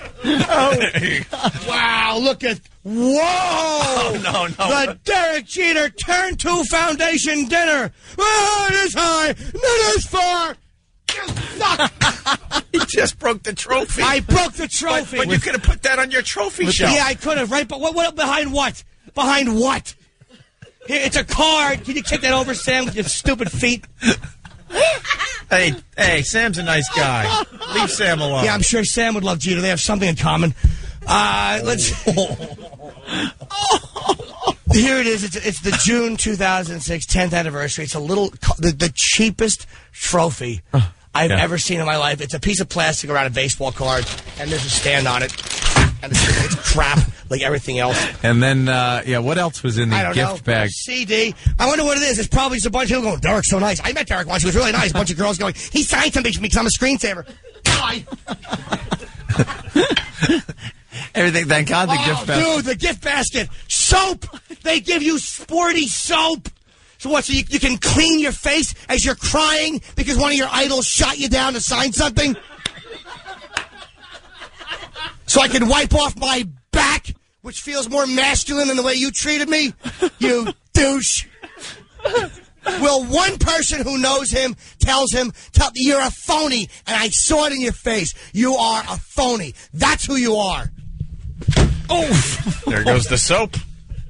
What a nice gift basket. I'm surprised you didn't sell this for $15,000 on the way out. Wow, the Yankee hat. Hey. Oh! Oh! Oh! What, Jimmy? Oh, this is a gem. The Derek Jeter, the Yankee Hummer. How appropriate. $20,000? It's a fleet card, and in it is a little race car with the Yankees on it. Yeah. It's a Derek Jeter Matchbox car. It's a Matchbox car. Yeah. Isn't that a card, though, also? Like a Derek You know Jeter what? card? Let me open it and see. I think it is. Let me open it up for you, people. It's a Matchbox car with a Jeter card. Oh, who cares? So he's eating it. He's eating it. He's eating it. Suck! Like he's eating it like George the Animal Steel. What am I going to do? This is the whole thing. I'm done. I mean, that's why I had to get off my chest. Yeah. I've never... De Niro blew me off for a picture, dude. He was nice about it. He didn't want to get mobbed. I have never been more disappointed meeting a celebrity than Jeter. I can't believe I hate Jeter. Do you understand how hard this is to hate a guy I have loved for all these years? Yeah, it must be tough. Oh, I hate athletes, dude. I hate them. Do you, condone what happened at Columbine because of that? It was a smaller level of just the jock athlete blowing off the maybe the funny guy, the guy that didn't kind of come off like the athlete. I don't think Jeter is a bully. I don't think he's a bully. Those guys were fighting bullying. I don't think he's a bully. I just think he's just a pretty boy, great player, but a dick. And that's who he is. And all the guys that say he's a nice guy, he probably had a reason to be nice to you. Yeah. He had no reason to be nice to me. I saw it in his face. He's not a nice dude. 3 times. 3 times, yeah. And he looked right at it, and he signs for a chick. So that's, come on, you're a douche. Joe Buck of Fox Sports gave the play-by-play on stage. Backstage, I sat down exclusively with some of the honorees at the dinner. One of them, Yankee legend Dave Winfield. He was a role model to Derek on the field and off, and one of the first athletes to start his own charitable foundation. I just kind of dedicated my career not only to being the best ball player I could be, but really giving back as well. Yankee manager Joe Torre, who was given the Leadership Award, created his own foundation with his wife Allie to fight domestic violence. He admires fight Derek for domestic making violence. a difference. Well worded, stupid. Well, Lisa, I know a lot of sports personalities don't really care to be role models, but we're stuck with it. Whether you like it or not, we are role models. Children look up to us. I asked Derek what his favorite moment was helping the kids. He said it was coaching a hitless Little League team to score their first run. Wow. What a moving moment. I'm getting all choked up. Joe Torre is stopping women from having their asses kicked all over the living room, and you're teaching some fat kid how to score. Wow, way to be. That's it. There you go. Good. That should be your best moment. A hitless team got to run. Wow, that's a big moment in life. Let's go to Pete in New Jersey. Pete. Yeah, you guys there? Yeah, let's go. You got it. Let's go. Let's go. Listen, I understand it's really good radio and everything. I understand, everyone's listening, everyone's getting a good laugh. But, Jimmy, any idea what you're doing to yourself right now? Dude, I feel better. I have never been more irritated in a situation like this than I was. They have people at these events called security for guys like you. No, they don't. No, absolutely not. At that event, I did not one inappropriate thing. I didn't try to walk through security. I wasn't in the way. I stood by the side. And my irritation, I saved for the next morning. I didn't cause a problem there. They don't have events for security like me. They have event for security with guys who don't know when to back off, which I did. I've had my own brush with the same type of event that you had. I was 13 years old. We had our football dinner at LT's restaurant. If anybody's listening remembers, in Rutherford, New Jersey, right around there on Route 17. Who cares where it is? Right. So all the Giants show up. Everybody's having a great time. Odessa Turner, Stephen Baker. I mean, these are little kids having their football dinner there. Everyone's got nice speeches to say. Oh my God! Get to the point. Point of the story. Point of the story is LT shows up. Here we are spending money at his place. The guy shows up, doesn't even lift his head for one picture, signs 5 autographs, and blows off about half of our 13-year-old football team. I mean, I had my own devastation because Lawrence Taylor didn't look up during a friggin' picture. But Jimmy, get over it, dude. You're how old? You're successful in life. What the hell's your problem? It's Derek Jeter. So what? What's my problem is, dude, that I've dealt with fans enough to know when someone is legitimately just busy and being hustled off because they're running around and the guy's a superstar, and when they're being a scumbag. I know the difference, and I've never once had a fan present me with when you're in the public eye, it's your responsibility to take care of the fans. Sometimes it's a pain in the ass. Sometimes you do want to go do other things. Sometimes you want to leave an event right away. But you got to understand how important your fans are, and we do. And I'm at a charity Not event. that we're on the same level as a Derek Jeter, but I think that's what Jimmy's getting at. Yes. We went to Tower Records 2-3 weeks ago. We were supposed to be there maybe an hour and a half, 2 hours. We spent 5 hours there because we wanted to make sure everyone went away with a nice impression of us and the show, and have them walk away with a picture of us or an autograph. And we had about 600 people there. There's probably maybe 150 people more. Jeter had like 700 or 800 people there. We had about 600 people at the Tower thing. I even said we even hustled the line so nobody would be kept off the line. because Tower Records wanted to shut it down. They wanted to shut it down. So we're like, all right, let's signed at for least everybody. hurry people through this so everyone gets a chance And a quick moment, to say hi. a genuine hello. Sometimes it's all you have time for. That's all I wanted out of Larry. It's, hey, man, nice to see you. Go on, That was surprising that he just not like... to me, it's not, because they're all like that. You know what has to be said, too, and I have no idea about Derek Jeter at all. I want to state that. But a lot of these things that these athletes and these celebrities do, they're doing it because they need a tax write-off. And they don't really give a crap about the actual cause. And like I said, I'd say that knowing nothing about Derek Jeter and what he's doing. I'm whatever the charity. That's why you'll have a million stories of these guys, doing something nice, but they're blowing everyone off because they're just going through the motions to get the tax write-off. And to the guy who said, how old are you? I'm 37. It's common knowledge. I like to do this, dude. It's what I like about being in show business is that occasionally, one of the things I like, you get access to things like that. That's what's fun for me. You like to drink. You like to do what you do. Okay, that's what I like to do. Well, that and prostitution. Those are the things I like to do. So what team are you going to root for now that you're not I a want to see Yankee the Red fan? Sox smash them. Because, dude, it wasn't just What about Jeter. the Tigers? Detroit's having a great year. I don't care about any of that stuff. It's just Boston is the ones. What about the Pirates? Sox is the insult. Yeah. Sox is the I met insult. a few of makes them. it personal, They were yeah. nice. Every Yankee I met, except for Giambi, was not nice. Even the ones that stopped were not nice. And they didn't want to stop. And I know they didn't want to stop. So, All right, let's go to Matt in Westchester. Matt, what's up? We got to wrap this up and move on to some other things. We got Bob Kelly in studio. Matt, go ahead. Yeah, hey, how you doing? Hey. Jimmy, you remind me of that old lady in that scene in The King of Comedy when Jerry Lewis is walking down the street and she stops him. She's like, hey, I want an autograph. It's for my sister. It's for my sister. I can't. No, really, please. And he's like, no, I can't. He walks away. She screams, you should get cancer. I hope you get cancer. well, what she wanted, dude, and this happened to me last night, she wanted Jerry to talk to her nephew on the phone. On the phone. I had a guy stop me when I walked in. Dude, big fan, love your stuff. Thanks, man. Would you mind signing something for my nephew? So I signed it, no problem. Hey, sure, man. Happy to do it. And then he, well, would you mind talking to him? And I'm like, I can't, because I was actually at the beach. Oh. I think a lot of people went to that event last night, by the way, thinking they were going to hobnob. And it was so obvious that we were completely separated from all the, quote, celebrities that were there. Completely separate from You got to be realistic. So wait. So she asked you to talk, and you said no. He asked me to. He didn't have a phone out. It wasn't like he had the phone right here. He was just going to call and see if the guy was there. And Yeah. I'm not doing that. I was trying to get to where Jeter was to get. This is way early in the evening, but I signed something. I was polite to the guy. He was like, "Hey man, thanks for being a fan. I appreciate it." And that was it. All right. Did he go away fine, or was he pissed that you didn't He make was sure cool. the He's like, phone thanks thing? for stopping, man. No, he understood. I wasn't being a dick. I wasn't rude. Well, it's the ONA virus spreading across America. We'll continue. You're listening to Opie and Anthony on the Rock of New York, 92.3 K-Rock. Coming up after ONA, at least 92 minutes of nonstop rock to start your workday. 92 minutes nonstop. Every weekday at 9, K-Rock. Hey, this is Patrice O'Neal. You are listening to the worst of Opie and Anthony.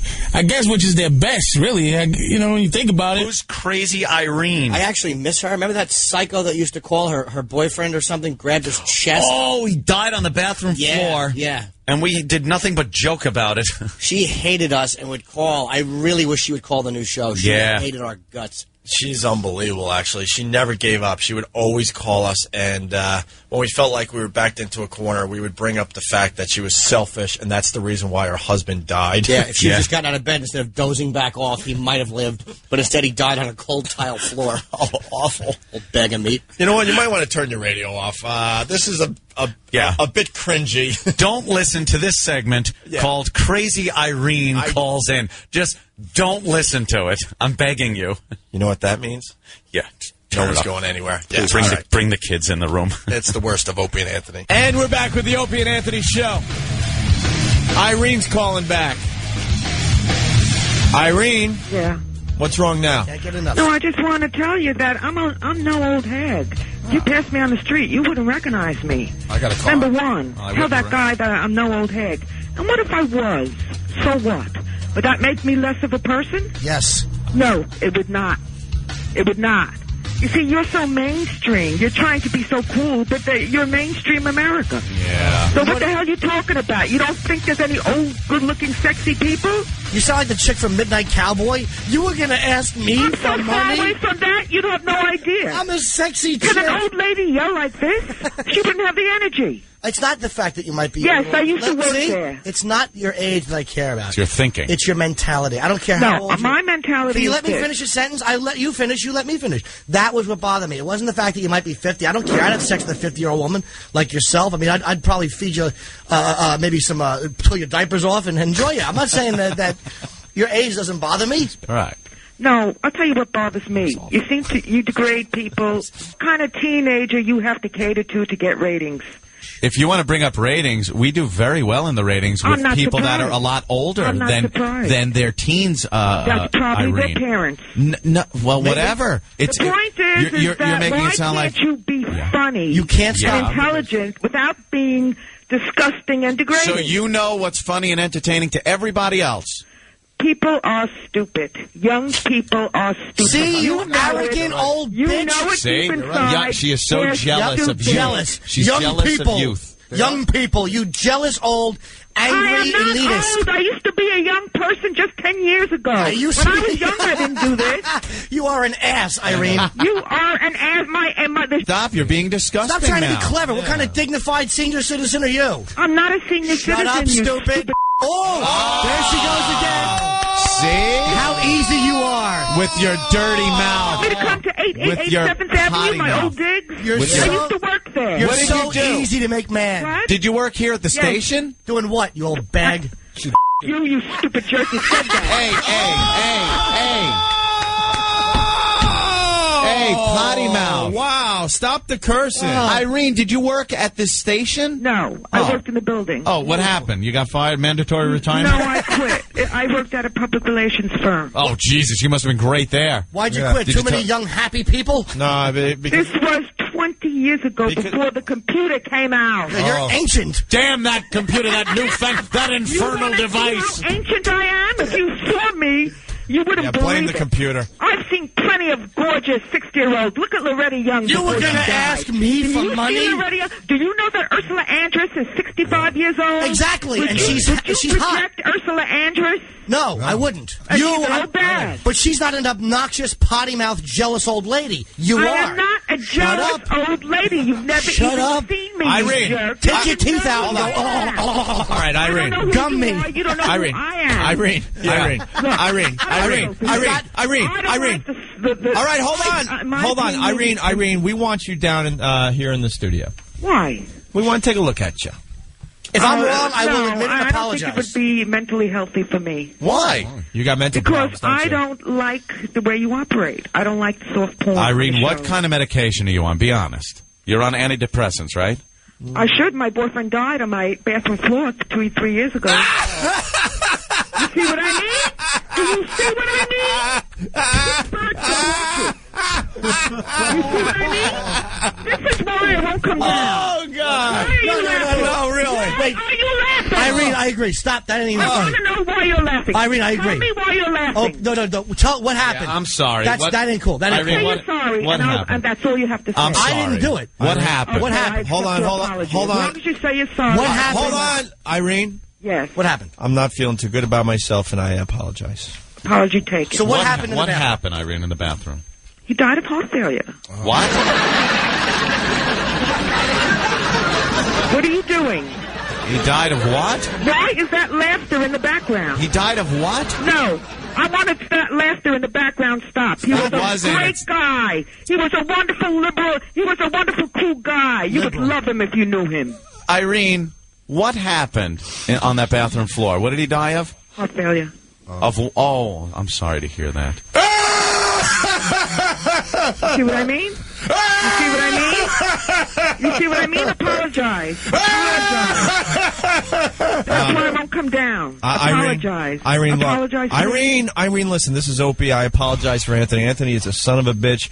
He's had a tough year or two. I don't care about me. Listen. Apologize about my boyfriend making fun of the people who died. Well, that's all. He's not going to hear the apology. Yes, he is. I believe in life after death. Yeah, but he's taking a dirt nap. Yeah, he's rotting somewhere. Don't worry about it. He's not rotting here. There is an afterlife. He's fully alive, and he's listening to you. He's not. He is. Why do you have a vested interest in not believing in the afterlife? When do you think his jaw dropped? Yeah. Let me tell you something. He went bye-bye in the box. I could show you pictures of him that would put you to shame. How he big was a gorgeous guy, right. and he's still alive. He's still alive. He crossed over. Right. He's still alive. Shots and he's still alive. How long were you dating Virgil Salazzo? 30 years. 30 years. Irene, why didn't he marry you? Wait, I want to hear the story. This is very sad, yes, you idiots. right. Why are you doing this? All right, no, I'm sorry. I'm sorry. All right, dude. All right. All right, 30 years. Hold on, Irene. So what happened? He went into the bathroom and take a bath? No. I came home one day, and he said he was in bed. And he said, I said, what's wrong? And it was 6 o'clock. He said, I think I have the flu. Oh. I said, I said, okay. So I just went about my business, which is, and then. Are you feeling guilty that you didn't bring him to I don't feel guilty about at anything. that point? Yeah. I mean, about that dying, I had nothing to do with it. No, about not bringing him to the Maybe you hospital. should have taken him to the hospital when he said he was sick. Yeah, there was talk of that, and I thought it was the flu. There was no clutching of the chest or a pain or anything, so we thought he had the flu.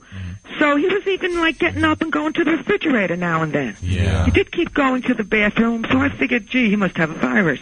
Right. 2 o'clock in the morning, I'm woken up, and his uncle was living with us. You know, his uncle never married. Right. I said, what was that noise? Gay guy? And I said, what noise? He said, I heard a commotion in the bathroom, and then I heard some guy say, help me, help me. Oh, no. And I said, I went in there, and I still thought it was the flu, and I go in there, and I say, what's wrong? Yeah. And he says, he couldn't answer me, and so we moved him, but it was like moving dead meat. Oh, boy. So I called the ambulance, and I saw him sit up, look straight ahead of me as if he was looking at something. Yeah. And there was no pain, there was no screaming, there was no yelling, there was no clutching of the chest. And he said, I'll be all right. I'm going to be all right. I said, oh, yeah? Oh, that's great. So I turned my back, called the ambulance. Ambulance came 123, didn't let us see anything, put us in the police car to drive us to the hospital. Yeah. The police car wasn't moving, and then they came back and said, that's it, he's finished. I think that's funny. Can I have an apology? Can I have an apology even though I know it's your dick? Oh, yeah. We make Can I have an apology? Yeah, we even make it okay by just apologizing. Oh, Irene, I'm really sorry. I am sorry. Okay, but listen to We're this. obviously going for a cheap laugh. Yeah. So, sorry. Okay, but the point is that I don't like your soft porn. I don't know why you degrade certain people. You know what? You're actually right. And you know what I don't like? I think I know why you do it, because nobody would be listening. Irene, you're right. Do it, right? You're right. You know what? And you know what I don't like? I don't like annoying, lazy girlfriends who tell their boyfriends to go back to bed when they're having heart pain. They're not. She wasn't having heart pain. My God, see the signs next time. What? Yeah, maybe if you weren't thinking about your beauty scene, you'd rush them to the hospital. There was no heart pain. There was no pain at all. You're feeling guilt, aren't you? No, I'm not. Yeah. Why don't you talk to John Edwards? John Edwards, I watched him. He's wonderful. Maybe he can put you in touch with your boyfriend. No, I'm not interested in that. I like so your Gary boyfriend Zukav. could yell at you for not taking him to the Zukav? hospital. Yeah. Have you ever heard of Gary Zukav? No. No, why? Did he also kill someone he loved by laziness? What? Who is he? Wasn't he the guy that hung around with John Travolta in Greece? No, that was Danny no. Zuko, Find right? out who he is. Oh, I forgot. The point is maybe that your husband, degrade maybe your husband faked his own death to get away from you. Yes. I wish. I really wish, because that would be better than what's now. You were going to ask me for money? I'm a very sexy chick. Oh, no, man, here's $20 for a cab. What? I know Sylvia Miles, you didn't get it. No, I didn't get it. know. Was it your boyfriend or your husband? Well, it was like a common law. All right, 30 years and you never put a ring on your finger. Doesn't that tell you how aggravating you can be? Irene, I know this is going to be. I wasn't at all. Irene, I know this is going to be a little uncomfortable for you, but what were his last words to you? Do you I'm remember? all right. So he's a Kenny Loggins fan? What? What? I don't understand what you're saying. He seemed to be looking past me as if he was seeing something. Probably some softcore porn. I don't know. Oh, yeah, right. Like and so he said, a hot young chick walking past the ambulance. No, yeah, right. That's funny. Wanted to get He just said, I'm okay. Yeah. I feel fine. I said, oh, that's good. And I turned around and I'm not psychic at all. I don't have any premonitions of anything. Right. You sure don't. Especially, I even heard the low-flying plane in the World Trade Center. I was right there. Oh. And I thought it was just a low-flying plane. I wanted to see it. It was, you Because I'm idiot. fascinated with low-flying planes. We all are. Fascinated by low-flying I think planes. we all are, yes. You try to catch them with a butterfly net, you I horses. had no premonitions and no psychic ability at all. Irene, I have a tape of your boyfriend's last words. No. Could you shut up? Could you shut up? No, what was Quiet. What was his final words again? I'm okay. I'm fine. I thought it was I'm all right. You just messed up my What's the bit. difference? What is the difference? You should remember the last words. What was it? It was I'm all right, you said. I just told you. I'm alright. Nobody but about me. Why you got to give me a fight? Look, cut it out already, okay?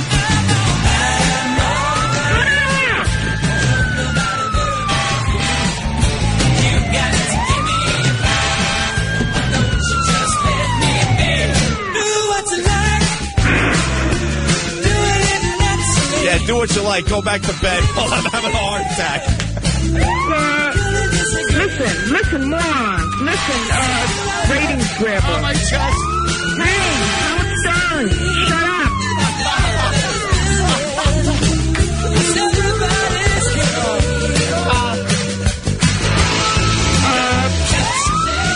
Pimps the ratings. Also talking about a medical alert button, you selfish bag. I've fallen and I can't get up.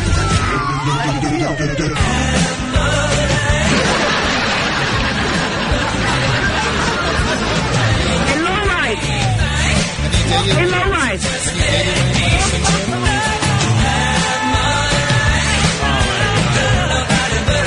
Hey, lowlife. Lowlife. Better than no life. Lowlife.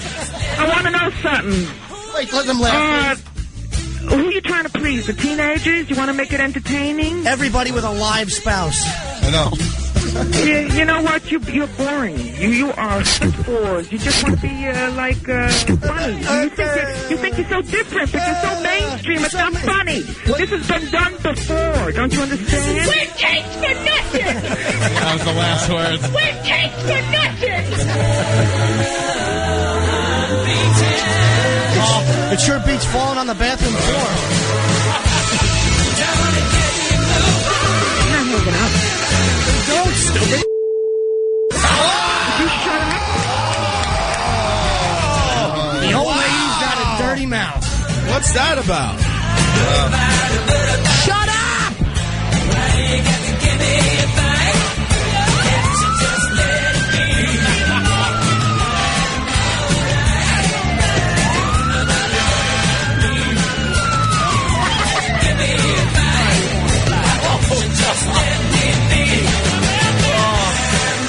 Hey, everyone. We're all going to get laid. Old school. Hey, wait a minute. You want me there? Yeah. You want me there? Love to have it. What?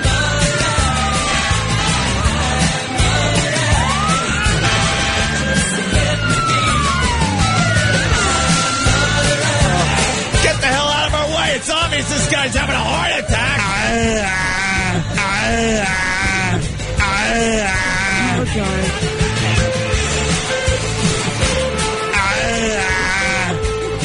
Is he English?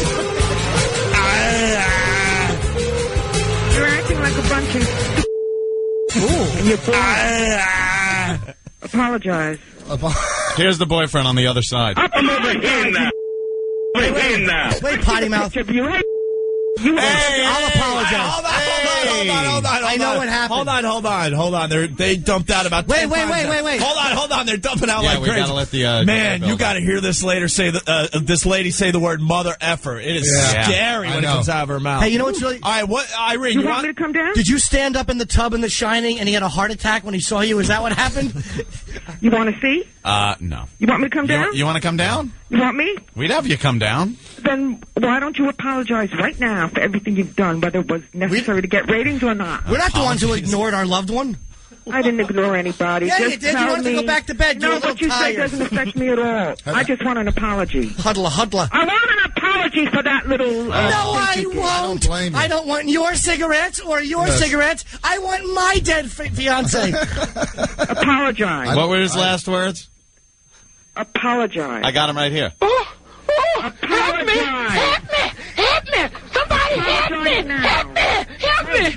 Wait, do that again, Ed. Apologize. I'll play the part of Irene. All right. Help me! Somebody help me!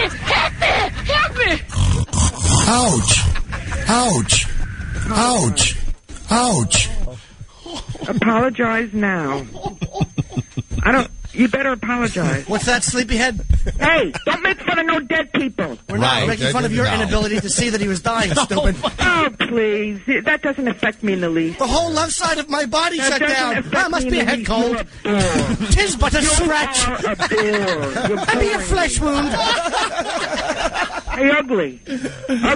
Ugly. Yeah? Yeah, I would know. I knew that would calm you down. Because looks are everything to you. You're right, I am ugly. Looks are everything to you. I knew that would get your attention. Well, I'd hate to look like bones in a box, yeah. Apologize. All right, I'm sorry you had no ability to act when someone you loved needed you. I just want an apology for that was stint good, you right? just did. Is the boyfriend. What the hell were I you have no thinking? qualms and no regrets about that night. Just apologize for what you just did. No guilt at all, huh? Hey, Sleeping Beauty needs an apology. Will you give it to her? Yes, I need it. The prince should have put nitroglycerin under your tongue to woke you up. Hey, Mr. Comedian, I never heard of you, but shut up. Of course you didn't hear about me. You're too busy sleeping and going to wakes. Sleeping and going to waste. Ow! Here he is. Ow! Apologize for respect. Demand an apology for respect.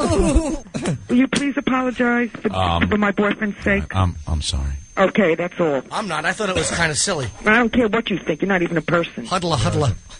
You're not even a person. I am so what so should a I person. care? Yeah, Jim, you're awful. It was Jim that was pushing all those buttons. Who the hell is Jim anyway? I apologize. Jim hides behind his button-pushing ability. I'm a button-pushing punk. Here's Irene right as she knelt over him in the bathroom. You can act like a man! What's the matter with you? Listen, What I did need the a EMS job. worker say? Excuse me, ma'am, but your bath mat is talking? This is getting boring. Then why don't you hang up? It couldn't be more boring than in that lonely apartment. Lonely, empty bed. All right, Irene, we're out Look, of I time. just want. I think that you degrade people like those two women who come there. Those two women, Why do you degrade them like that? non-pluralizing murderer. Why do you have? Why do you deal with such soft porn? Because I think it's disgusting. I don't like the soft porn. Those two and women. I don't like you degrading they're people. I called don't like you women. degrading those Hey, two Irene. women. Irene. They're idiots. Irene. I know. Irene. But why do you degrade Irene, we them? gotta go. We gotta go. We have to go. We gotta go. We gotta go. We're just hanging up on you, okay? The ambulance worker sounded like he had some hope here at the end. We're going to get through this, though. You just got to keep your chin up. Let's just stick with me at this, and we'll turn this thing around. All right. Oh, my stomach. Jesus Hilarious. Christ. That was insane. Don't you do it! Don't you! I got nowhere else to go! I got nowhere else to go! Thank you. I got nothing. Jesus. I got nothing else. Yeah. If you're happy and you know it, clutch your chest.